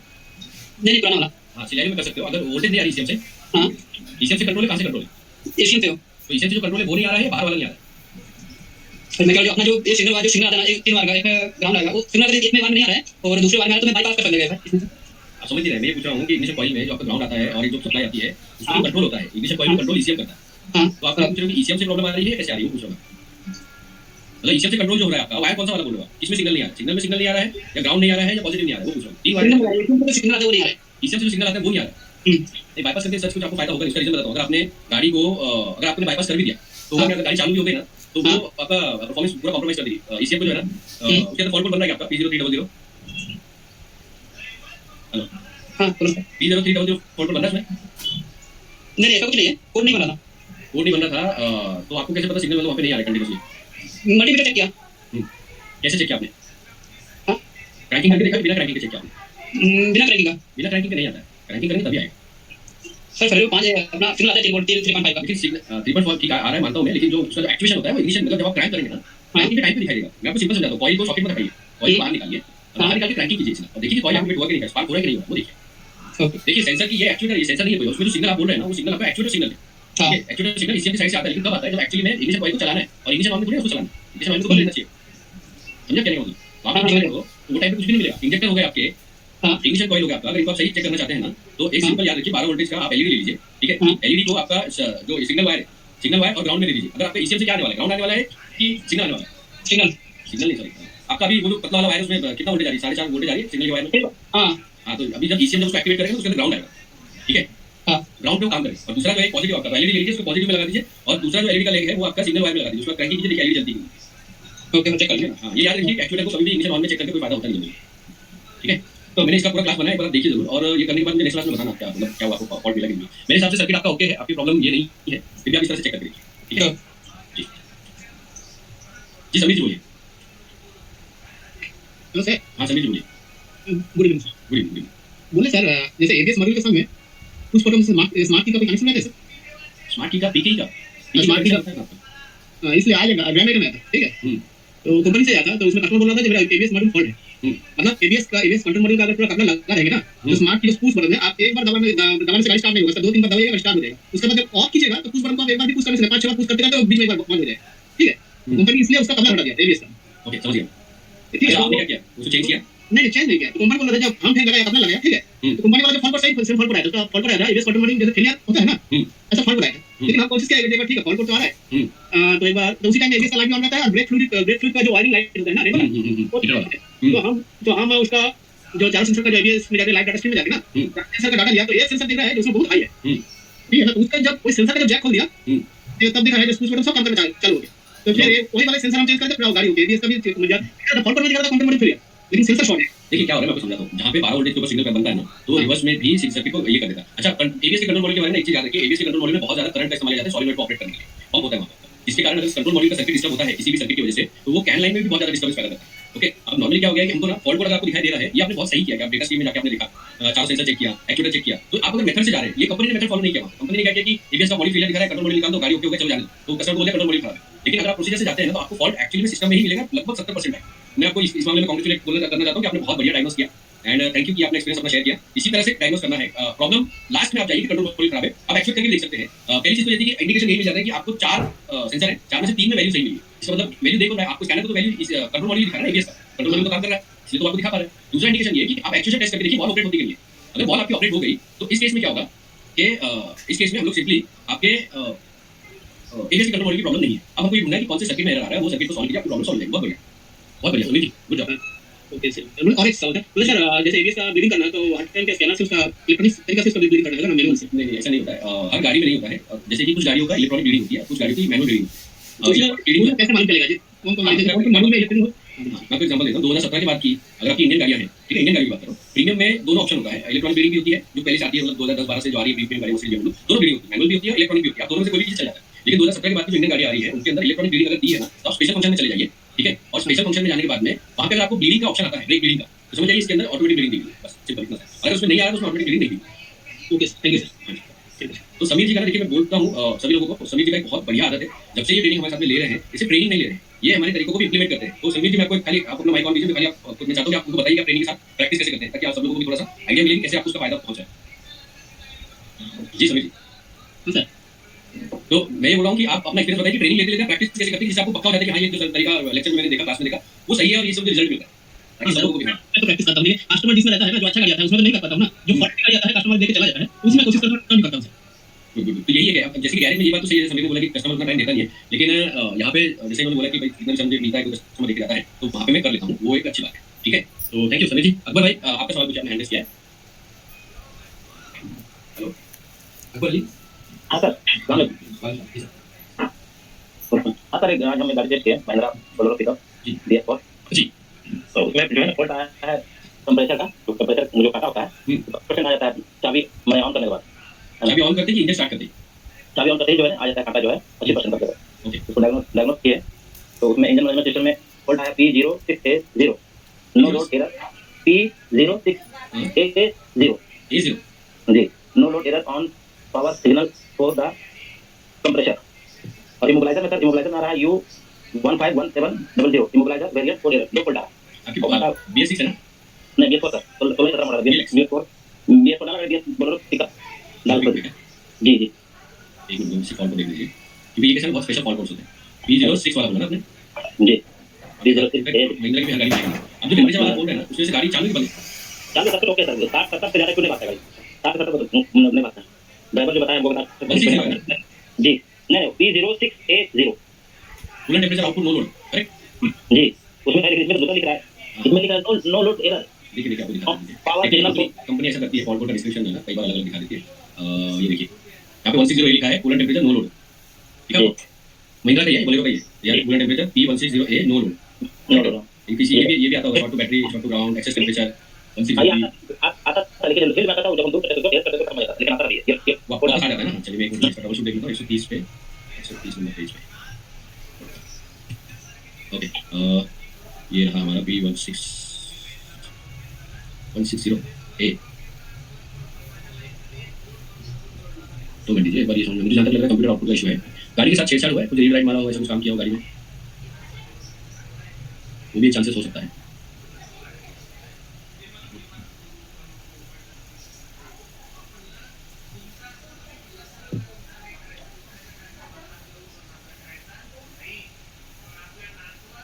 ये जो है ना आपका 160A एक बार मुझे खाली देखना पड़ेगा क्योंकि स्पेशल फॉल्ट कोड हालांकि है तो ये तो टेम्परेचर का ही है 160A 1609 आ गया 135 1646 1646 1647 सेम ही है 647 1644 क्लियर पॉइंट चेक। ये तो मैं सर सर्च किए तो कंप्रेसर एसी कंप्रेसर लिखा है जबकि एसी कंप्रेसर तो है नहीं वो यही तो कंफ्यूजन होता है ना, जिसकी वजह से वोल्टेज अबो लिमिट एक मिनट दीजिए, इसके अंदर शायद ये ना फॉल्ट कोड का ट्रबल शूट है ही नहीं, पेज नंबर में लिखा है 130 ये वाला है। ये दिखा रहा है हमको टेम्परेचर सेंसर का हाई टेम्परेचर। ओके ये है आपका K71 ये आपका MIL, ठीक है ना? आपका इसका MIL का इशू है, मैं कैसे तो हाँ एक मिनट, ये आपका 71 का MIL है, ठीक है? और ये जो MIL है मतलब ये टेम्परेचर वाला MIL है, यहाँ पे चेक लाइट ये टेम्परेचर वाला MIL है, ये 29 और 94 इसके ऊपर आपका टेम्परेचर का सर्किट है, ठीक है? ये हाई टेम्परेचर वाली ये सर्किट है, तो जैसे ही ये सर्किट को हाई टेम्परेचर मिलता है ना, ये कूलर टेम्परेचर है, जैसे ही कूलर हाई टेम्परेचर मिलेगा ये आपकी लाइट ऑन हो जाएगी, जिसकी लाइन यहाँ से गई है। अगर गाड़ी के अंदर कुछ भी प्रॉब्लम नहीं है, ठीक है? नहीं हाँ अगर गाड़ी के अंदर कुछ भी प्रॉब्लम नहीं है तो ये जो प्रॉब्लम आपकी होगी वो आपकी ये लाइट की होगी 77 नंबर इसमें, वैसे वायर चेक कर लीजिए एक बार। और कई बार जो है सेंसर अगर खराब होता है फैन तो इसका डायरेक्ट फैन इसका हाँ इसका कोई टेम्परेचर नहीं पड़ती, करेक्ट? कंप्रेसर हां कंप्रेसर सेंसर कोई टेम्परेचर सेंसर न्यू लगा के देखें लेकिन नहीं लगा सेंसर का प्रॉब्लम नहीं है, ये आपका ये वाले सर्किट का प्रॉब्लम है, दिख रहा है ये जो है ना ये प्रॉब्लम आपकी। हाँ यहाँ पे क्या किया हुआ है, एक हाई टेम्परेचर के लिए ना एक पूरा सर्किट बनाया हुआ है, जैसे आपका टेम्परेचर हाई डिटेक्ट करेगा। अच्छा गाड़ी में वैसे कुछ आपको प्रॉब्लम नहीं हो रही है ना, गाड़ी ओवरहीट हो रही है कुछ होना कुछ भी नहीं है ना? लेकिन 2 दिन पहले बताया कि गाड़ी ओवरहीट हुआ, क्या उसका लाइट लाल वाला जो कंप्रेसर का ब्लिंक करना है वो गाड़ी बंद हो गया, उसके बाद जो फिर वो वाला प्रॉब्लम है, ठीक है? थर्मोस्टेट चेक कीजिए, ठीक है? थर्मोस्टेट हाँ बस हो जाएगा, थर्मोस्टेट क्या होगा बोलिए। ये कोड जो लिखा है 17 कोड ये इसके साथ में जो लिखा है हां इमोबिलाइजर में इमोबिलाइजर का अलग प्रॉब्लम है, उसका इससे कुछ लेना देना नहीं। इसलिए मैंने है सर नहीं उसका अलग वाला प्रॉब्लम, उसका इससे कुछ लेना देना, क्योंकि ये सर्किट जो है अलग अलग बनते हैं, ये पूरा सर्किट अलग है। अगर ये सर्किट सेम होता तो वो ये प्रॉब्लम नहीं आती है, ये सर्किट अलग यहाँ पे तो ये बैटरी पॉजिटिव जंक्शन दिया हुआ है यहाँ पर, ठीक है? जो टेम्परेचर सेंसर पे गया होगा एक वायर और दूसरा वायर जो है इससे सिग्नल का वायर, करेक्ट है ना? ये दो सेंसर दो वायर का हमारा सिग्नल है, थोड़ा सा शांति से अगर समझेंगे ना समझ में आ जाता है। ये बैटरी वोल्टेज आ रहा है, दूसरा यहाँ पे 5 वोल्ट, करेक्ट है? और ग्राउंड का बॉडी क्या है इसका बॉडी और इसी के साथ में यहाँ से हाई टेम्परेचर वार्निंग गया हुआ है, हाई टेम्परेचर वार्निंग का सिंपल सा वायर बॉडी जंक्शन को कनेक्टेड है। तो अगर यहाँ से हाई टेम्परेचर डिटेक्ट हुआ ईसीएम की साइड से तो ये ईसीएम क्या करेगा, मतलब यहाँ से इसको इनपुट मिला, अगर इसको लग रहा है कि टेम्परेचर बहुत हाई है तो यहाँ से ना एक आउटपुट दे देगा, इसको सीधा जाएगा चेक लाइट यानी मीटर बनाने के लिए, ठीक है? इस तरह से काम करेगा, ओके? और सर मेरे हिसाब से थर्मोस्टेट का प्रॉब्लम है, ये जो है आपका थर्मोस्टेट प्रॉब्लम है। हां समझ गया सर। सर थोड़ा चाबी कोडिंग और मशीन के लिए जो बताया कि वीडियो देने के बाद दे दीजिएगा नहीं, एक दो दिन से नहीं होगा, उसका रीजन बता दीजिए। उसका रीजन बता दो, गाड़ी अगर मिलती है ना तो देना आसान होता है, गाड़ी अगर मिल जाए तो ज्यादा बेटर है, क्योंकि टेबल पे जो है ना टेबल पे उतना ज्यादा समझ में आता नहीं, तो आपको ये ना एक दो दिन अगले हफ्ते में मिल जाएगी, महिंद्रा की मिल जाएगी, आपको मारुति की मिल जाएगी, दोनों मिल जाएगी। समझ गया एक बात समझिए कि ये जो प्रोसेस है कंटिन्यू प्रोसेस है, मतलब चलते रहने वाला है, क्योंकि जैसे कि अभी मारुति के मेरे पास जो मॉडल है 2010 का मॉडल, 2010 के मॉडल में प्रोसीजर अलग है, 2010 के बाद से लेकर 2016 के मॉडल तक प्रोसीजर अलग है, 17 से लेकर अभी तक के मॉडल का प्रोसेस अलग है। ये जैसे जैसे गाड़ी मिलती रहेगी ना हम उसमें जो डालते रहेंगे इंशाल्लाह, ठीक है ना? ठीक ठीक ओके ओके जी बोलिए जी बोलिए आपका हां जी। सर एबीएस का अभी खत्म है ये चीज ये हाँ एबीएस का खत्म है, एबीएस का नेक्स्ट क्लास में हम लोग देखेंगे कि एबीएस में सिस्टम कितने आवाज आ रही है आपको। हेलो हेलो बोलिए मुझे आ रही है आपकी आवाज, एक बार करके लीजिए। अब आ रही मेरी आवाज, अगर आपको मेरी आवाज आ रही है तो एबीएस जो है एंटी ब्रेकिंग सिस्टम वो आज खत्म हुआ है। इसके आगे ईएसपी और ईबीडी का हम लोग वर्किंग प्रिंसिपल डिस्कस करेंगे नेक्स्ट क्लास में, ताकि वो भी पता हो कि ईएसपी का फॉल्ट कोड आ रहा है तो वो किस किस कनेक्शन से जुड़ा होता है। ईबीडी है तो ईबीडी क्या सिस्टम है, ईबीडी का एरर आ रहा है तो उस पर कैसे काम करना है। इस तरह ब्रेकिंग सिस्टम वाला जो है वो अपना अगली क्लास में खत्म हो जाएगा। आज अपना एबीएस कवर होगा। तो आप याद रखिए गाड़ी के अंदर सिर्फ एबीएस नहीं आता है, एबीएस के साथ और दो ब्रेकिंग सिस्टम आते हैं, ठीक है ना। वो ब्रेकिंग सिस्टम जो होते हैं वो सिचुएशनल ब्रेकिंग सिस्टम होते हैं, जिसमें इलेक्ट्रॉनिक स्टेबिलिटी प्रोग्राम है, ईबीडी है, ट्रैक्शन कंट्रोल सिस्टम है, तो वो सारे सिचुएशनल होते हैं, इस तरह से काम करता है, ठीक है ना जी। तो नेक्स्ट वाली क्लास में हम लोग वो कवर करेंगे, वो एक बार हो गया, देन उसके बाद में हम लोग एयरबैग कवर करेंगे, एयरबैग हो जाएगा कवर उसके अंदर पूरा, ठीक है। और किसी का क्वेश्चन है तो पूछिए।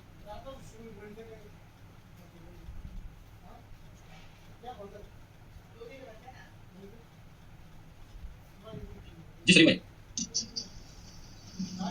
जी सलीम भाई बोलिए। अस्सलाम वालेकुम। वालेकुम जी सर। सर तो टाइमिंग चेंज की बोल रहे थे आप?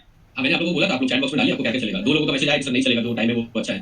तो इतनी टाइम देखो आज का मैं क्लास ले नहीं पाया, उसका रीजन की काम में है। हम तो चाहते हैं अपडेट होएगा तो हमारे लिए और बेहतर है।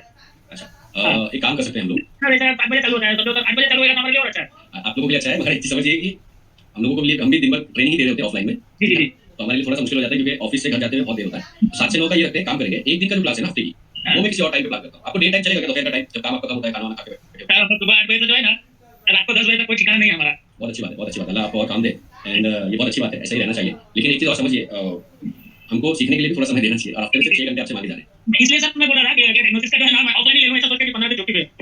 क्योंकि वो आप बेशक आप प्लान कीजिए, क्योंकि अभी देखिए फरवरी की क्लास चलेगी और मार्च का जो है ऑफलाइन तक तो शायद ही मैं चलाऊं, क्योंकि रमजान का है, पिछले साल भी रमजान की बैच नहीं चलाई थी। उस टाइम पे हम भी नहीं आ पाएंगे ना। हाँ वही तो, उस वजह से तो शायद फिर जो है अप्रैल तक ही इंशाल्लाह बात जाएगी।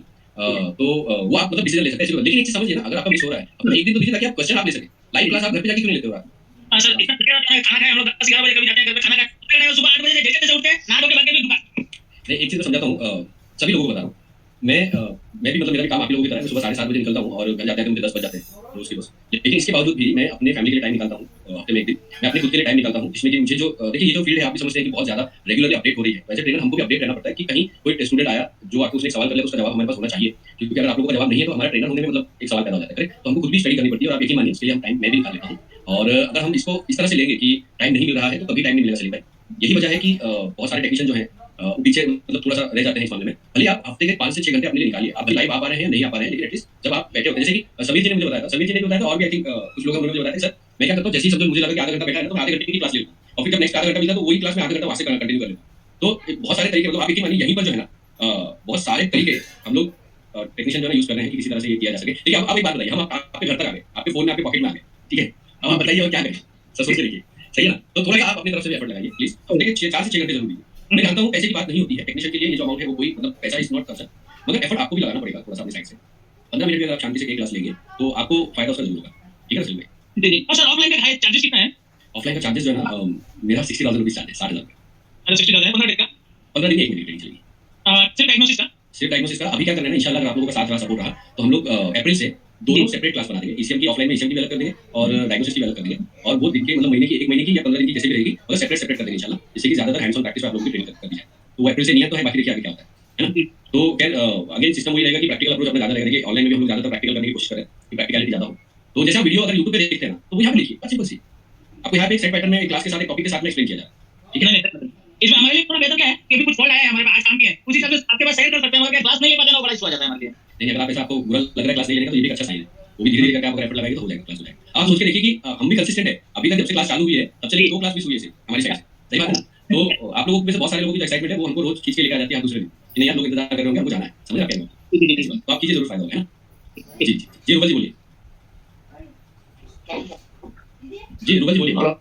सर एबीएस की क्लास आज खत्म है क्या ना दूसरी होगी? नहीं एबीएस की मैंने बताया था, एबीएस की क्लास खत्म है, एबीएस का जो टॉपिक एबीएस का वो खत्म है, लेकिन ब्रेकिंग सिस्टम का बाकी है। अगली क्लास ब्रेकिंग सिस्टम की ईपीएस सॉरी ईएसपी और ईबीडी और टीसीएस के बारे में, ट्रैक्शन कंट्रोल के बारे में। तो इस तरह से नेक्स्ट क्लास में अपना ब्रेकिंग सिस्टम कंप्लीट होता है, ठीक है। ओके अगर मैं एक बात बोल रहा हूँ, मेरे सारे दोस्त हैं बहुत सारे हम टेक्नीशियन को, क्योंकि हम लोग ब्रेक ऑयल का ध्यान नहीं देता, क्योंकि एक गाड़ी अगर कंपनी नहीं है टेक्निकल थी तो एक गाड़ी का ब्रेक ऑयल सिर्फ 15,000 और नहीं तो 2 साल रहना चाहिए, यूज करना चाहिए, उसके बाद बंदा दिखे, क्योंकि ये ब्रेकिंग का जो ग्रेड है ना वो 2 साल रहते हैं मैन्युफैक्चर के बाद। गाड़ी में डालो नहीं तो आपका गाड़ी में रख दो, इसका डेट खत्म हो जाएगी। तो रुबल जी ने पॉइंट बोला है, सब लोग याद रखिए। और ब्रेक ऑयल इस्तेमाल करके जो कंपनी तो मैन्युफैक्चर में जो सजेशन किया, जो मैंने बोला आपको .3.4 ऐसा ब्रेक ऑयल चाहिए हर गाड़ी में। देखिए मैंने ऑयल के बारे में जैसे रुबल जी ने बोला ना, तो मैं आपको इस मामले में थैंक यू करता हूँ रुबल जी। ऑयल के बारे में, ऑयल की ग्रेडिंग कैसे की जाती है, ठीक है। ऑयल का विस्कोसिटी हो गया, आपका क्वालिटी कैसे नापा जाता है, अगर आप लोग बोलेंगे तो मैं उसके ऊपर भी क्लास बना दूंगा आने वाले टाइम में। और किसको चाहिए आप प्लीज मुझे बता देना, सारी ग्रेडिंग से सब कुछ डेफिनेटली मैं उसमें बना दूंगा। अच्छा अच्छा। और अल्हम्दुलिल्लाह मेरे को अगर एबीएस की कोई प्रॉब्लम है तो हम तो जरूर शेयर करूंगा, लेकिन फिर मैं बहुत एबीएस में बहुत केसेस सॉल्व किया। अगर फिर भी आए तो मैं ये वीडियो डाल के भेज दूंगा हम सारे भाई को लिए लाइव में कैसे चेक करना, एक्चुअली चेक करना, वो अल्हम्दुलिल्लाह आएगा तो फिर मैं ये वीडियो बना लूंगा उसको, ठीक है। और आप मैं विनर हुआ जो अरे हाँ, मैं सॉरी आपने फोटो डाला था ग्रुप में, कांग्रेचुलेशंस आपको, आपकी मेहनत से आपने वो अचीव किया। इतने सारे टेक्नीशियन थे, हम 20 साल पे इंजीनियर और टेक्नीशियन 20 में 3 में। क्या बात है। सब लोग एक कांग्रेचुलेट कीजिए रूबल जी को। रूबल जी ने एक कंपटीशन जो होता है कंपनीज में टेक्नीशियन को लेकर, वो उन्होंने विन किया है, तो मेरी तरफ से बहुत बहुत कांग्रेचुलेशंस आपको रूबल जी। एंड इसी तरह से आप ये कीजिए, तरक्की कीजिए। आप लोगों को दुआ से हुआ है ये, अगर आप लोग सपोर्ट नहीं तो मैं कभी नहीं हो सकता, क्योंकि हर टेक्नीशियन को इस नॉलेज के लिए अपडेट होना बहुत जरूरी है, जैसे आप लोगों का जरूरी है हम लोगों के लिए, हर टेक्नीशियन को। अल्हम्दुलिल्लाह मैं पूरा चेक किया, वो बहुत ट्रेनिंग दिया, अगर स्मार्ट की के थ्रू बहुत कुछ इको मोड सब कुछ हम लोग ट्रेनिंग हम लोग कंप्लीट हो गया, और आने वाले टाइम में टीचर में काम करेंगे। बिल्कुल बिल्कुल बिल्कुल बढ़िया। तो मैं तो आपको thank you.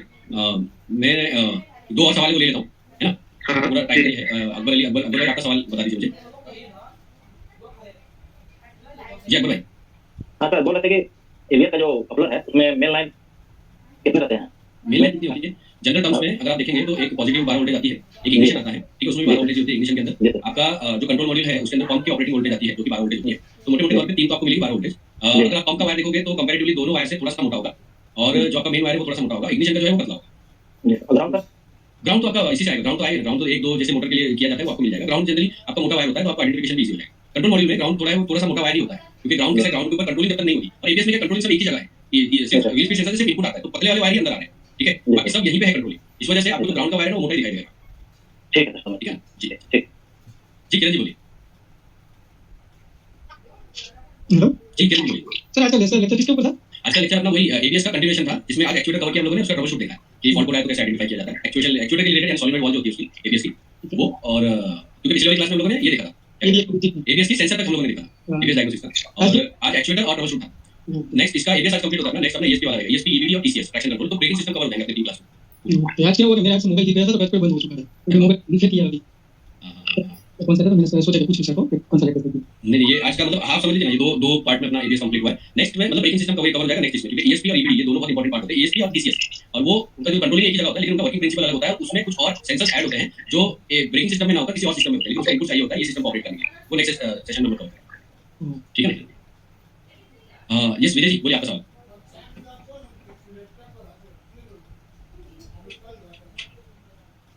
Hello Vijay ji आ रही है आपको आवाज मेरी? सर आ रही है आवाज? जी बोलिए। हेलो, जो एबीएस सेंसर होता है वो उसका जो ओम का वैल्यू होता है वो कितना रहता है सर? ओके, मतलब आप बोल रहे रेजिस्टेंस कितना होता है ना, रेजिस्टेंस कितना होता है, तो मैं इसका जवाब दे देता हूँ आप लोगों को, आसान कर देता हूँ आप लोगों के लिए, ठीक है ना, सभी लोगों के लिए। सबसे पहली चीज तो मैं आप लोगों को एक सजेशन देना चाहूंगा कि आप लोग ना सेंसर का रेजिस्टेंस देखना प्लीज मत देखिए, मतलब बंद कर दीजिए। मैं ये नहीं बोलूँ कि रेजिस्टेंस देखने से हमको फायदा होगा या नहीं होगा, लेकिन यहाँ पे बहुत बड़ा चैलेंज है। वो चैलेंज ये कि बहुत सारी कंपनीज हैं जो सेंसर्स बनाती है, और वो सेंसर जब बनाती है तो सारे सेंसर का भले वो क्यों वर्किंग प्रिंसिपल सेम हो, चाहे वो इंडक्टिव टाइप एक्टिव हो या पैसिव हो, लेकिन क्योंकि मैन्युफैक्चर अलग हो गया है, साइज चेंज हो जाता है, सर्किट का वोल्टेज जो है वो चेंज हो जाती है, इस कारण से उसका रेजिस्टेंस भी बदल जाता है। अब प्रॉब्लम ये होता है कि अगर हम लोग कंपनी में काम कर रहे हैं, जैसे मैं टाटा में काम कर रहा हूँ, टाटा की गाड़ी में एक सेंसर लगा है, तो उसका रेजिस्टेंस जो है ना, रेजिस्टेंस मुझे उसकी सर्विस मैनुअल में मिल जाएगा या ट्रबल शूट डेटा में मिल जाएगा, लेकिन सेम टाइम पे अगर मैं मल्टी ब्रांड कार में काम करता हूँ तो मुझे उसका रेजिस्टेंस मिलने वाला नहीं है, और इसी कारण से मैं उसका रेजिस्टेंस देखने जाऊंगा, मुझे एक्यूरेट तरीका ही पता नहीं है कि सेंसर जो रेजिस्टेंस है सेंसर का वो सही है कि नहीं है, तो पूरा काम गैस वर्क होता है। मैं आपको सिंपल समझाता हूँ, गाड़ी आई, बीच सेंसर का एरर आया, आप क्या कीजिए, स्कैनर लगाइए, स्कैनर लगा के देखिए कि आपका जो एबीएस का कंट्रोल मॉड्यूल है वो रीड होने के बाद फॉल्ट कोड देखिए, कौन से सेंसर का फॉल्ट कोड आ रहा है वो देखिए। अगर वो फॉल्ट कोड आया आपका समझ लीजिए रियर व्हील स्पीड का लेफ्ट साइड का, रियर लेफ्ट का, तो अब आप जाइए डेटा स्ट्रीम में जाके चारों सेंसर को सेलेक्ट कीजिए, सेलेक्ट करने के बाद में गाड़ी को ड्राइव कीजिए, और ड्राइव करके देखिए जो पिछला मेरा रियर लेफ्ट वाला जो आ रहा था, पीछे का लेफ्ट वाला, उसका सिग्नल कैसे आ रहा है, उसका सिग्नल अगर फ्लैट आ रहा है, मतलब एकदम सीधी लाइन, तो इस केस में सेंसर आपका खराब होने के चांसेस ज्यादा है, ठीक है। लेकिन अगर मेरा खराब ना आते हुए, बाकी की मैंने अभी बताया कि बाकी के व्हील जो है वो 40 की स्पीड दे रहा है, क्योंकि मैं 40 पे चल रहा हूँ, लेकिन ये वाला सेंसर मुझे 20 दे रहा है, 30 दे रहा है, ये 60-70 दे रहा है, और कंटिन्यू ये भी चेंज हो रहा है, लेकिन ये रॉन्ग दे रहा है, ठीक है। उस केस में मैकेनिकल फेलियर भी हो सकता है। अब अगर इतना अंदाजा स्कैनर पे आ गया है तो आप जाइए, व्हील खोलिए, ओपन हार्नेस टेस्टिंग में देखिए जो वोल्टेज मुझे मिलनी चाहिए थी, एक्टिव सेंसर या पैसिव सेंसर, उसके हिसाब से मुझे जो वोल्टेज मिलनी चाहिए थी वो वोल्टेज आ रही है कि नहीं। अगर वोल्टेज मेरी आ गई देन इसका मतलब कि सर्किट मेरा सही है, एबीएस के पंप से लेकर एबीएस के कंट्रोल मॉड्यूल से लेकर इस सेंसर तक सर्किट मेरा बहुत बढ़िया तरीके से काम कर रहा है। तो ऐसे में मुझे सेंसर चेंज कर देना चाहिए, क्योंकि उसका सर्किट का प्रॉब्लम है, अगर फ्लैट लाइन थी तो। लेकिन अगर वेरिएबल में है तो उस केस में मुझे सेंसर के यहाँ पे पूरी ब्रेक असेंबली को भी चेक करना पड़ता है, क्योंकि वेरिएबल ब्रेक असेंबली के कारण भी आता है। मैंने बताया था ट्रिगर व्हील है, या फिर आपका जो ये होता है मल्टीपोल आपका रिंग है, मल्टीपोल रिंग में कई बार गैप आ जाता है, या फिर आपका लूज कॉन्टैक्ट होता है, बेरिंग खराब हो जाते हैं, उसकी वजह से भी रॉन्ग सिग्नल पैदा होता है, फॉल्ट कोड आपका 20 पे सेंसर सिग्नल का ही बनेगा। तो ऐसे में जब हम लोग ये टेस्टिंग करते हैं तो एक्यूरेटली पता चल जाएगा कि सेंसर में प्रॉब्लम है, मैकेनिकल प्रॉब्लम है, वायरिंग रिलेटेड प्रॉब्लम है, मुझे सेंसर चेक करने की जनरली जरूरत नहीं, ठीक है। सेंसर चेक करने में बहुत मुश्किलें हैं, रेजिस्टेंस आपको कभी पता नहीं चलता, कंपनी का डेटा शीट हमारे पास नहीं होता है, इसलिए आप कंफ्यूज ना हो, इसलिए मैंने आपको बोला ये तरीका है, ठीक है। आई होप आपका क्वेश्चन आंसर मिल गया होगा विजय जी। तो आज के लिए यहीं पे करते हैं सभी सेंसर। राशिद जी आपका सवाल है कि सिर्फ एवियर सेंसर सभी सेंसर का अगर आपके पास रेजिस्टर मिल गया है कितना ओम्स होना चाहिए तो वो मामले में आप कवर कर सकते हैं, ठीक है ना। तो थैंक यू सो मच, आज के लिए इतना ही। आप लोग क्लास को रिवीजन कर लीजिएगा, नेक्स्ट वीक में वापस से एक टेस्ट आने वाला है अभी तक की क्लास को लेकर, तो आप लोग रिवीजन वगैरह कर लीजिए और नेक्स्ट क्लास में हम लोग मिलते हैं जो हमारा बाकी के ब्रेकिंग सिस्टम को लेकर होगा। Thank you so much, good night, next class में हम लोग फिर से मिलते हैं, थैंक यू।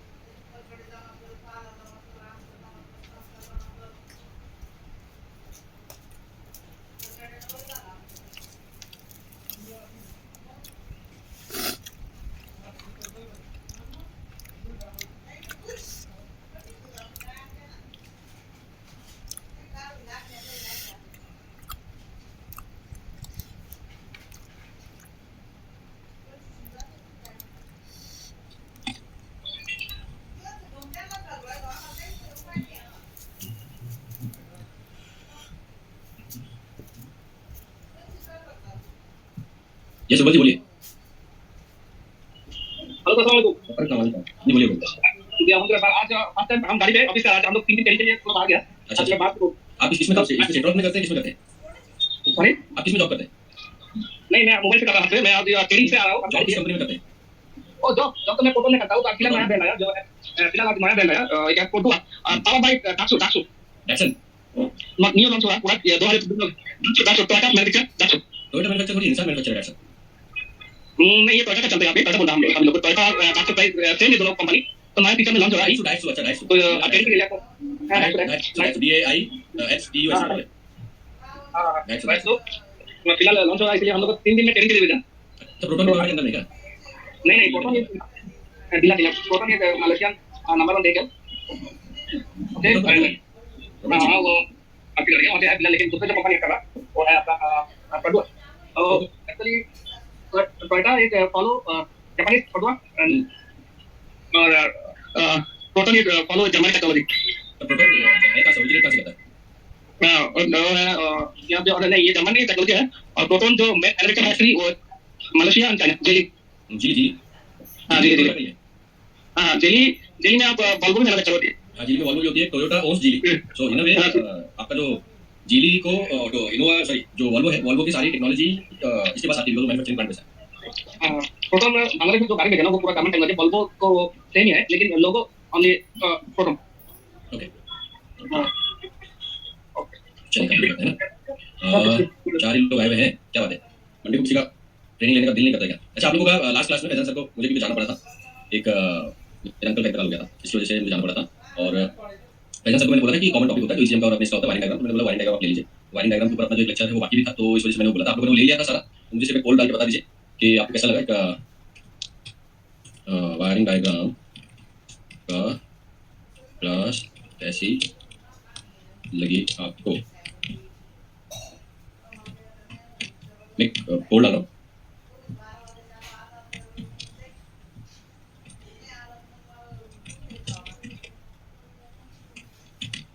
ठीक है 5 मिनट के लिए डाला हुआ है।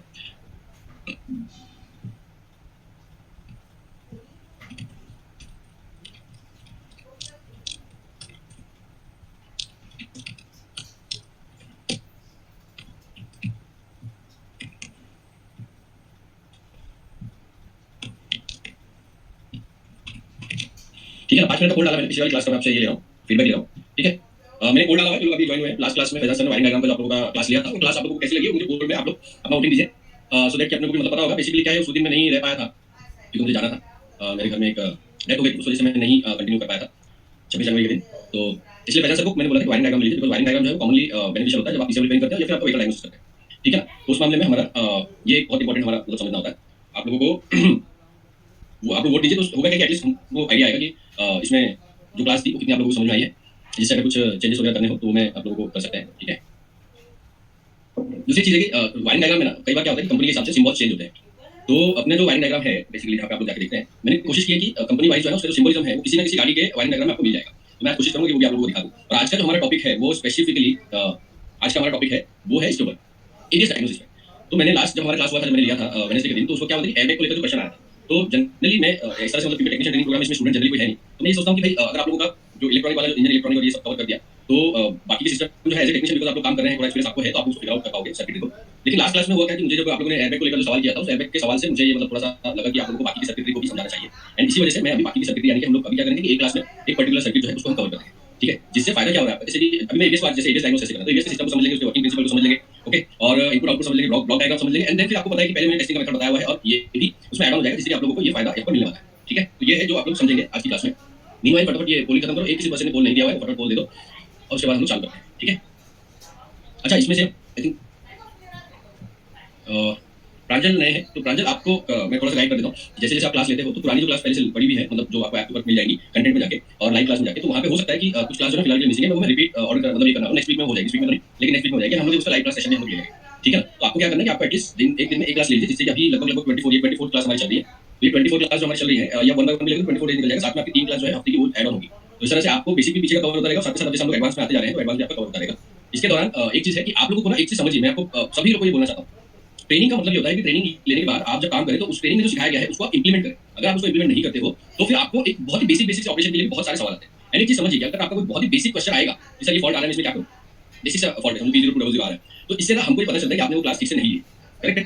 जब अगर आपने वो क्लास नहीं ली है तो वो आपको क्लास प्रॉपर्ली लेनी होगी, बिकॉज ईमानदारी से समझिए, अब आपके पास में एडवांटेज है कि आप एक क्लास मल्टीपल टाइम ले सकते हैं, मल्टीपल टाइम रिवीजन कर सकते हैं। लाइव में जब मैं आता हूं तब आप मुझसे सवाल कर सकते हैं लाइव, तो उसका आपको बेनिफिट लेना है, उसको फायदा होगा, ठीक है। तो जो भी लोग अभी ज्वाइन हुए हैं इस वीक में, उन लोगों के लिए मैं बता रहा हूँ। अब क्योंकि मैं पहले जो रिकॉर्डेड क्लास डाली भी है, मैं उनको भी एक टाइम के बाद में रिपीट करूंगा, जैसे कि या हो सकता है कि किसी टाइम पे मैं अलग से वो क्लास ले लूं, तो आप लोगों को अगर कोई भी क्वेश्चन होता है तो आप लोग पूछ सकते हैं, ठीक है। तो देखिए, आज का जो अगेन मैं बता दे रहा हूँ, आज का जो हमारा टॉपिक है वो हमारा टॉपिक है एबीएस डायग्नोसिस का। एबीएस डायग्नोसिस में बोल रहा हूं मैं आपको ना, एक चीज अगर आप लोगों ने पिछली क्लासेस में देखी होगी, तो हम यहाँ पे जो आपको कंटेंट दे रहे हैं या फिर जो भी आपको इन्फॉर्मेशन या नॉलेज दी जा रही है, उसमें एक चीज बहुत ही ज्यादा ध्यान रखिएगा, वो ये है कि आपको सिर्फ कंपोनेंट की इन्फॉर्मेशन नहीं दी गई कि भाई मैं बता रहा हूँ ये वाला सेंसर देखो इस तरीके का होता है, इसमें ये काम होता है, ये 3 वायर होते हैं, 4 वायर होते हैं, बस नहीं। हमने हर एक सेंसर, हर एक सर्किटरी को बहुत ही डिटेल में डायग्नोस कैसे करना है वो भी समझाया, मतलब उसकी बेसिक वर्किंग प्रिंसिपल वो सारा समझाने के बाद हम डायग्नोस समझाएं। तो जब डायग्नोस आपको समझाया जा रहा है तो ये आपका फर्स्ट बनता है कि डायग्नोस को इंप्लीमेंट करें, ठीक है। वैसे ही हमने हर मतलब जैसे auto sensor diagnosis, auto sensor की इन्फॉर्मेशन, ऑटो सेंसर डायग्नोसिस पहले उसका बेसिक होता है, फिर आपको डायग्नोस करना सिखाता है, ठीक है। वैसे अभी हमारा आज का जो है वो है एबीएस डायग्नोसिस। एबीएस अपने आप में पूरा पूरा सिस्टम होता है, तो हमने उसके ब्लॉक डायग्राम से लेकर सब कुछ ठीक तरीके से समझा, ठीक है।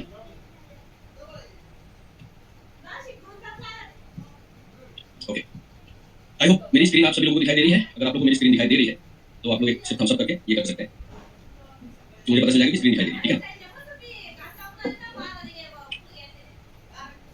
Okay, thank you. ठीक है, तो हम बात कर रहे हैं एबीएस डायग्नोसिस की। ये है हमारा एबीएस। अब एक चीज ना आपको यहाँ पे याद रखनी होगी, कभी भी जब आपके कुछ ऐसे पार्ट होते हैं जहाँ पे आपका इलेक्ट्रॉनिक और मैकेनिकल सिस्टम इन्वॉल्व होता है, तो वहाँ पे आपको सबसे पहले तो उस पार्ट को देखकर ये पता लगाना जरूरी है कि आपका इलेक्ट्रॉनिक सिस्टम कौन सा है और मैकेनिकल सिस्टम कौन सा है, ठीक है। अब ये जो आप देख रहे हैं यहाँ पर बेसिकली ये है हमारा मेटल का जो पार्ट है, ये हमारा हाइड्रोलिक पंप है। हाइड्रोलिक पंप का मतलब ऑयल के जरिए यहाँ से ये जो पाइप्स आपको दिखाई दे रहे हैं, ये होस पाइप वॉल के लिए, इनसे हम लोग इसको ऑपरेट करते हैं। और हमेशा किसी भी सर्किट में जब दो चीजें एक साथ होती है तो ये हमारा होता है इलेक्ट्रॉनिक सर्किट या इलेक्ट्रॉनिक कंट्रोल यूनिट। हालांकि ये बहुत बेसिक सी चीज तो आप लोगों को पता ही होगा। अब यहाँ पे ना ये जो सिस्टम आप देख रहे हो ये एक तरीके से मेगाट्रॉनिक है। तो हुआ क्या होता है ऑटोमोबाइल में ना, जब जो टेक्नीशियन हमारे काम कर रहे हैं उन लोगों को क्या लगता है कि ऑटोमेटिक ट्रांसमिशन जो है वही मेगाट्रॉनिक होता है, मगर नहीं, मेगाट्रॉनिक उस हर चीज को कंसीडर किया जाता है जिसमें होता है मैकेनिकल प्लस इलेक्ट्रॉनिक। अब मर्सिडीज का एक ट्रेनिंग प्रोग्राम चलता है इंडिया के अंदर जो कि इंजीनियर्स के लिए होता है, उसको कहते हैं एडम। ये मर्सिडीज चलाती है ट्रेनिंग प्रोग्राम, ठीक है। इसमें लेवल होता है, लेवल 1, लेवल 2, लेवल 3, लेवल 4, ऐसा। लेवल 7 के बाद में इसमें डायग्नोसिस शुरू होती है, ठीक है। ये जो एडम प्रोग्राम है ना, इसका फुल फॉर्म होता है advance diploma in automotive, advance diploma in automotive megatronic. तो आप सोच के देखो कि अगर सिर्फ ऑटोमेटिक ट्रांसमिशन की बात कर रही होती तो मेगाट्रॉनिक लिखते। मेगाट्रॉनिक लिखने का मतलब क्या है ना, वो ये सारे सिस्टम मर्सिडीज उसके सारे सिस्टम जो भी इलेक्ट्रोमैकेनिकल सिस्टम्स हैं उन सबको उसके अंदर कवर करता है। ये जो हमारा एबीएस आता है ये आता है मेगाट्रॉनिक की कैटेगरी में। उसके दो रीजन बताता है आपका। इनफैक्ट जिन गाड़ियों में हम लोग मेगाट्रॉनिक बोलते हैं ना, उन गाड़ियों की अगर स्कैन करोगे आप तो उसमें भी ऑटोमेटिक ट्रांसमिशन को मेगाट्रॉनिक लिख के नहीं आता है, ठीक है। उसके अंदर ऑटोमेटिक ट्रांसमिशन लिख के आएगा, डीएसजी लिख के आएगा, ये सब लिख के आएगा, लेकिन मेगाट्रॉनिक लिख के नहीं आता। मेगाट्रॉनिक इसलिए भी है क्योंकि एक तो हाइड्रोलिक पंप है आपका। सेम अगर आप ऑटोमेटिक ट्रांसमिशन देखो तो वहां पर भी एक हाइड्रोलिक सिस्टम होता है, ऑयल के प्रेशर से ही हम लोग गियर शिफ्टिंग करते हैं। दूसरा ये इलेक्ट्रॉनिक सिस्टम।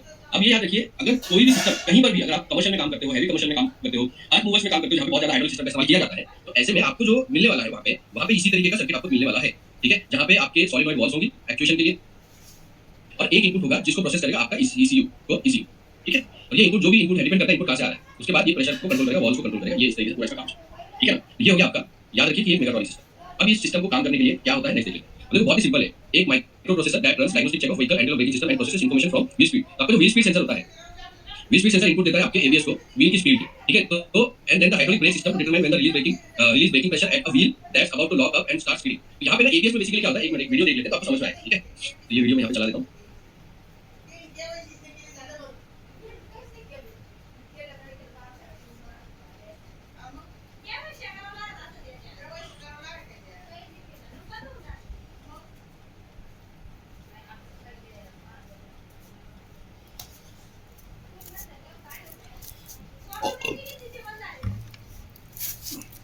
तो बेसिकली यहाँ पे क्या होता है कि हम व्हील को लॉक करने से बचाते हैं, इसीलिए एबीएस का फुल फॉर्म होता है एंटी लॉक ब्रेकिंग सिस्टम। क्या होता है एंटी लॉक ब्रेकिंग सिस्टम? तो एंटी लॉक का मतलब कि ब्रेक के दौरान व्हील को लॉक होने से बचाना, यानी कि एक टाइम पे उसको प्रेशर रिलीज करना पड़ेगा, ठीक है ना। अब वो कैसे करता है वो आप एक बार देखिए।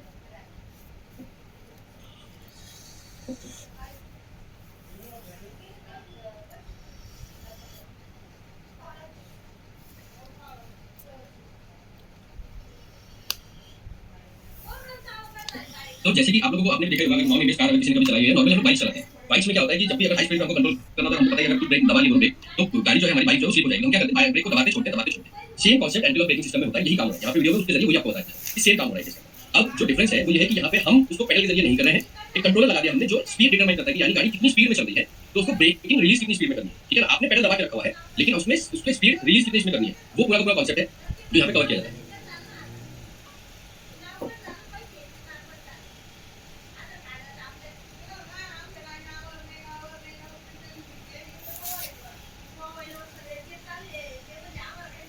ये देखिए वो क्या रहा है, ध्यान से अगर देखो तो ब्रेक पेडल दबाया हुआ है यहाँ पर, और यहाँ पे कंटिन्यूअसली ब्रेक एबीएस अप्लाई करना छोड़ रहा है। हमने यहाँ पे क्या किया, हमने फोर्स अप्लाई किया हुआ है मास्टर सिलेंडर के जरिए, हमने प्रेशर यहाँ पे दिया हुआ है, लेकिन ये जो प्रेशर एबीएस को मिला है ये आगे वॉल्व को प्रेशर रिलीज कर रहा है बीच बीच में, ये देखिए, ठीक है। एक मिनट इसको वापस देखिए, तो ये इस तरह से काम कर रहा है। ये देखिए ब्रेक अप्लाई हो गया और अब वो ब्रेकिंग कर रहा है, डिपेंड है क्या स्पीड है, ट्रैक्शन कितना है उसके हिसाब से, ठीक है।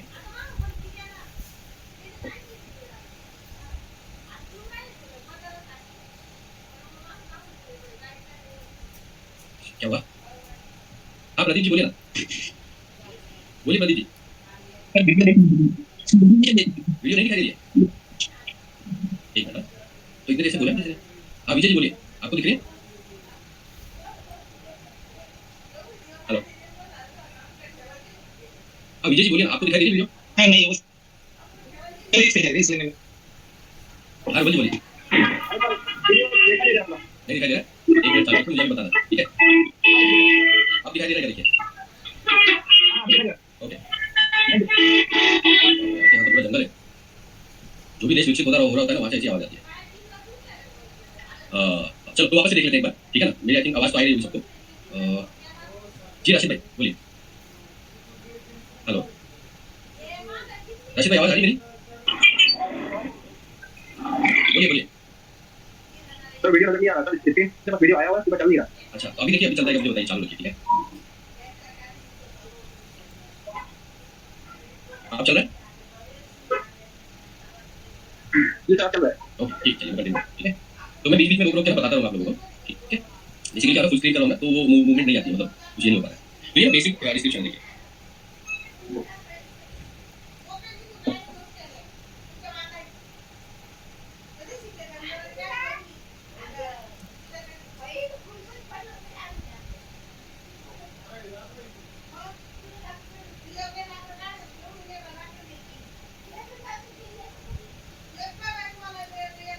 तो यहाँ तक मैंने एक्सप्लेन किया था कि हम लोग कैसे बाइक को हम लोग कंट्रोल करने के लिए ब्रेकिंग करते हैं। तो मेरी आवाज तो शायद आ ही रही होगी वो टाइम पे।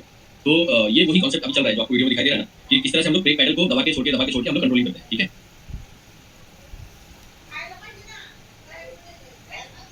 अब ये जो आप देख रहे हो एबीएस इस तरह करता नहीं है, ये हम लोग मैनुअली कर रहे हैं। एबीएस कैसे करेगा अब वो आगे आपको दिखाई देगा, ठीक है।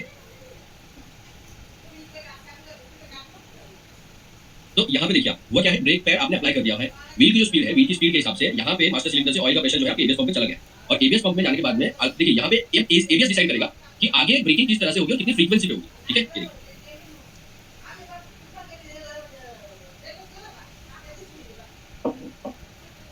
तो देखा आपने, होता क्या है कि इतना फास्ट होता है ना कि हमको नहीं पता चलता। हमने सिर्फ ब्रेक पैडल दबाया हुआ है और एबीएस कंट्रोल कर रहा है ब्रेकिंग को, और वो कैसे कंट्रोल करता है कि जो प्रेशर अप्लाई किया हुआ है उसको रिलीज करे, और रिलीज करने के लिए वो इस्तेमाल करता है सॉलिनॉइड कॉइल। तो ये वीडियो को एक बार 5-1 मिनट का वीडियो है, इसको आप इलस्ट्रेशन में देख लीजिए, फिर मैं आगे इसके बाकी की डिटेल समझाता हूं।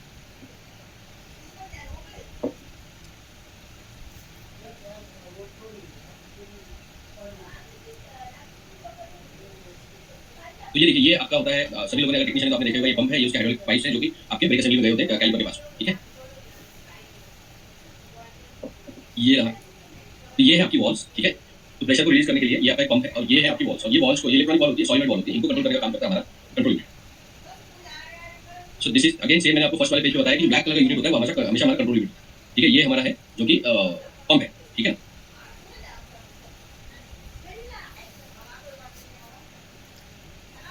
तो एनर्जाइज और डी एनर्जाइज स्टेट होता है सॉलिनॉइड का। सॉलिनॉइड को जब एबीएस डिसाइड करेगा, डी एनर्जाइज कर देगा, जिससे प्रेशर रिलीज हो जाएगा, तो आपकी जो ब्रेकिंग है वो बंद हो जाएगी, और जैसे ही वो एनर्जाइज करेगा प्रेशर वापस से रिलीज। अच्छा, ये जो सॉलिनॉइड है उसको एनर्जाइज स्टेट और डी एनर्जाइज स्टेट दोनों पे ऑपरेट किया जा सकता है, वो मैं आगे आप लोगों को बताऊंगा। तो यहाँ पे आप छोटे से इस पे देख पाओगे कैसे काम करता है, ये देखिए।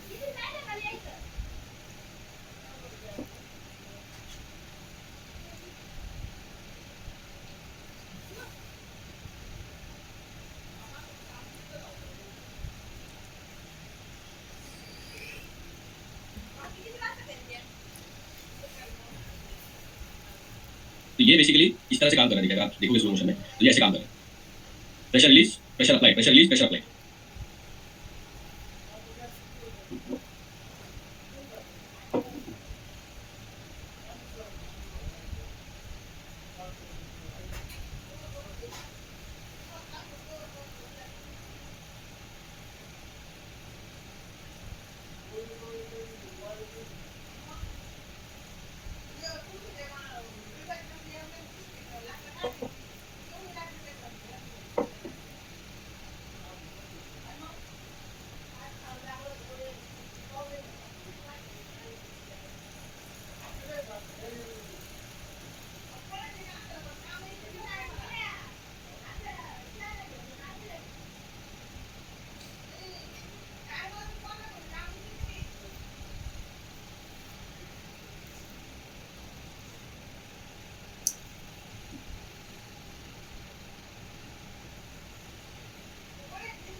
तो क्या, जैसे कि आप लोगों ने देखा यहाँ पे ये वाले सिस्टम में क्या हो रहा है कि एनर्जाइज स्टेट और डी एनर्जाइज स्टेट दो वॉल्व जो है साइमल्टेनियसली काम कर रही है। एक आपकी प्रेशर रिलीज वॉल्व है और एक प्रेशर अप्लाई वॉल्व है, और यहाँ पे हमारा पूरा का हाइड्रोलिक सिस्टम जो है यहाँ पे काम कर रहा है। अब यहाँ पे वॉल्व को कंट्रोल करने का काम और मोटर को कंट्रोल, पंप को कंट्रोल करने का, पंप को कंट्रोल करने का काम कर रहा है हमारा एसीएम। ये जैसे कि आप लोग यहाँ पे इसको देख सकते हैं, तो ये इस तरीके से बेसिकली काम करता है, जैसे कि आपने देखा। अब ये ना कॉम्प्लिकेटेड हो जाता है कि आप कौन सी गाड़ी यूज कर रहे हैं, उसमें किस तरीके का आपका ये लगाया गया है, पंप लगाया गया है, कौन सी कंपनी का यूज किया गया है, उस तरह से थोड़ा बहुत जो है ना इसका ऑपरेटिंग सिस्टम में बदलाव आता है।